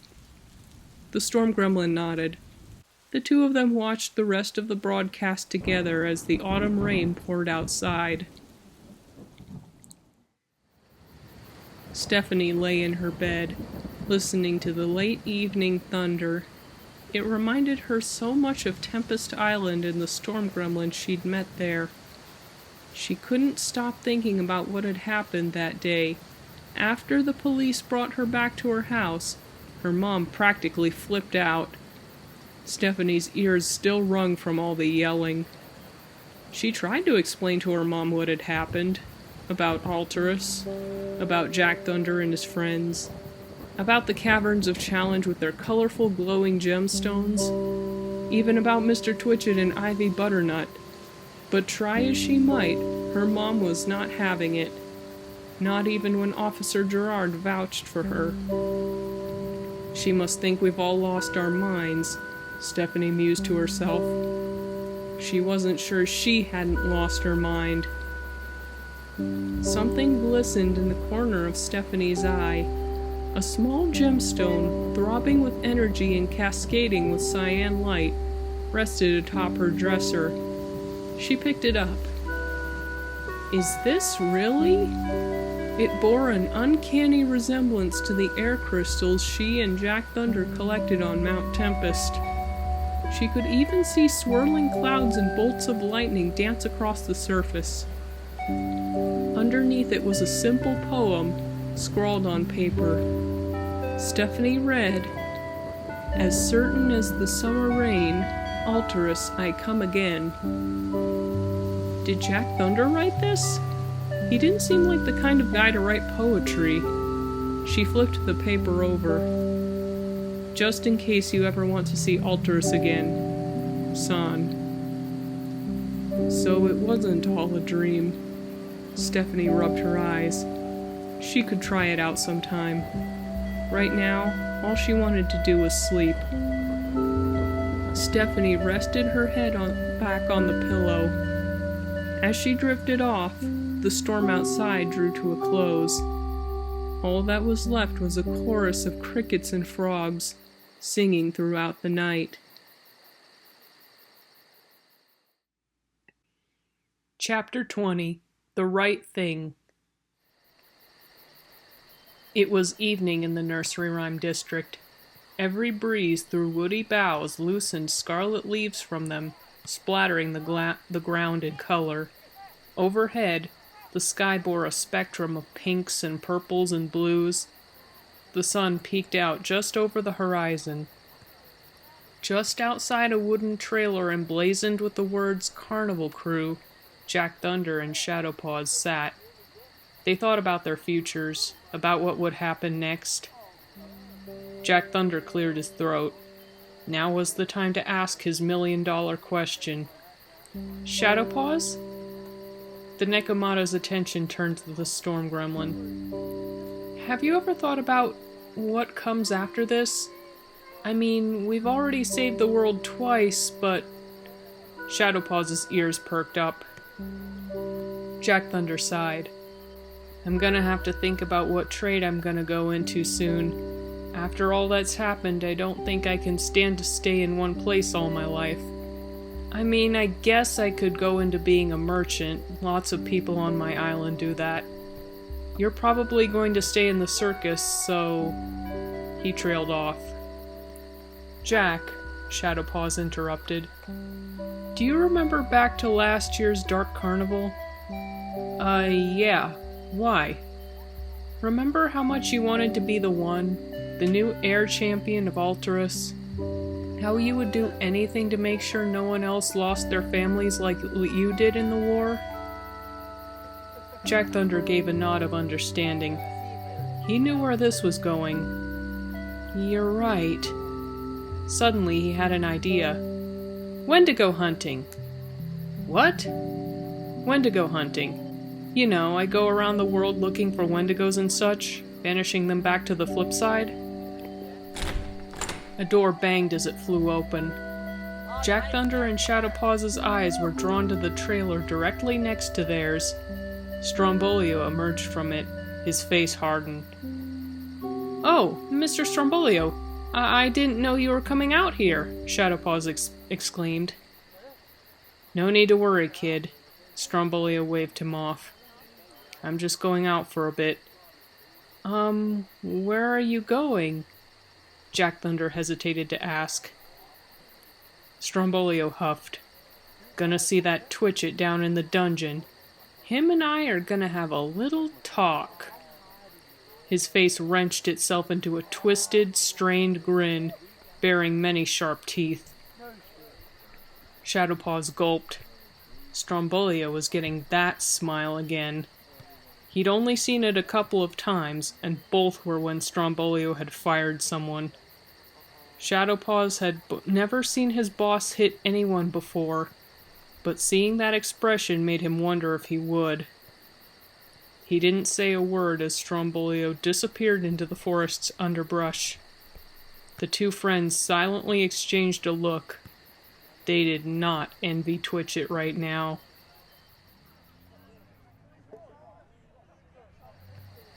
"All right, you may speak to him." The two guards parted, allowing Strombolio to pass through. He made his descent into the musty stone dungeon. Despite the torches lining the walls, Strombolio's breath condensed like dragon smoke in their light. He could only thank Anima that his body tended to run hot. He couldn't imagine how Twitchett was faring in here. The faint sound of dripping water, crumbling stone, and the occasional chirp of a dungeon-dwelling bat met his ears. After some time, he came across a wooden door with a sign on it. In the dim light of the dungeon, Strombolio read, "Henry Twitchett." Peering through the barred window at the top, he spotted Twitchett in the corner. The Nekomata was missing his hat and cape, slumped against the back wall. Well, this was it. He was in here. Strombolio took a deep breath. "Twitchett?" A pair of frosty blue eyes shone at him from inside. "Strombolio?" It's me," Strombolio confirmed flatly. "Look, if you're still mad about the puppet palace, this isn't about that," Strombolio interrupted. "I needed to revamp that ride anyway. What I want to know is what in Altairus you were doing prancing around with Ivy Butternut." It's not what you think." Twitchett threw his paws up in alarm. The chain clasped to his leg clinked across the stone floor. "Really? Then what is it?" Strombolio's eyes narrowed. After I was ejected from the Circus of Shadows, I couldn't find work anywhere. Ivy took me in when I was desperate. I had no choice." "You had a choice when you set the tent on fire," Strombolio retorted. He wouldn't deny he felt the tiniest bit sorry for the Nekomata, but the bigger part of him knew that Twitchett had brought this on himself. I know, Twitchett trailed off. Strombolio's eyes widened as a new question popped into his head. "Wait, why did you decide to turn on Ivy then? What drove you to change your tune?" Twitchett uttered one word. "Nemesis." "Nemesis?" Twitchett nodded. "When I saw Jack and his friends were formed Nemesis, I guess I found the spine to stand up to her." Better late than never, I guess, Strombolio thought. Both of them stood silently for what seemed like an hour, separated only by a flat slab of wood. Twitchett broke the silence. What do I do?" Strombolio took a deep breath. "Admit everything you've done. Tell the guards exactly what happened when you were working with Ivy. Every single detail." Twitchett gasped. "No, I can't." "Do the right thing for once in your life, Twitchett." Strombolio's eyes bored deeply into the Nekomata's own. Even under the weight of the Harlequin gremlin's stony gaze, Twitchett could see a glimmer of softness within. Without another word, Strombolio turned and made his way for the exit. Twitchett watched as he disappeared up the staircase. Strombolio's words kept echoing in his head. Do the right thing.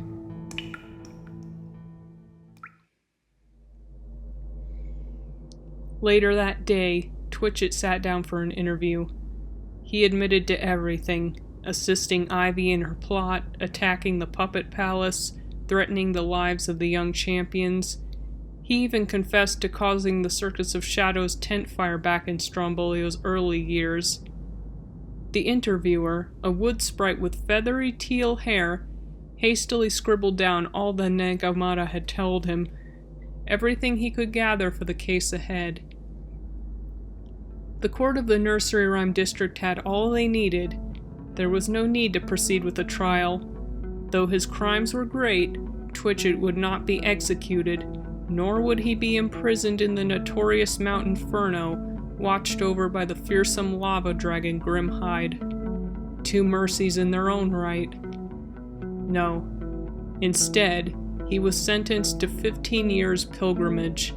His hands would be bound in magic-blocking clasps, and he would migrate from town to town across the continent of Pandora. He would be forced into beggardom, reliant on the charity of those around him in order to survive.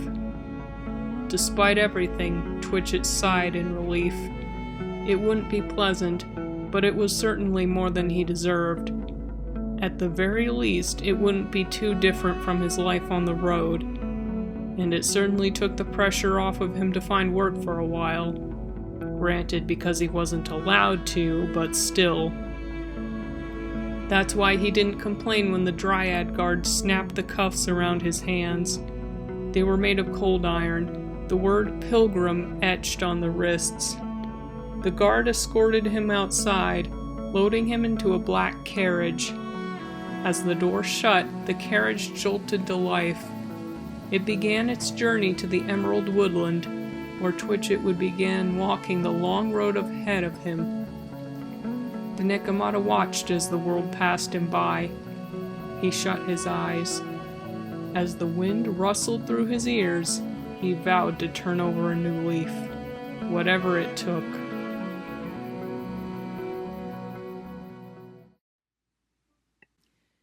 Epilogue: The Dawn of Unity.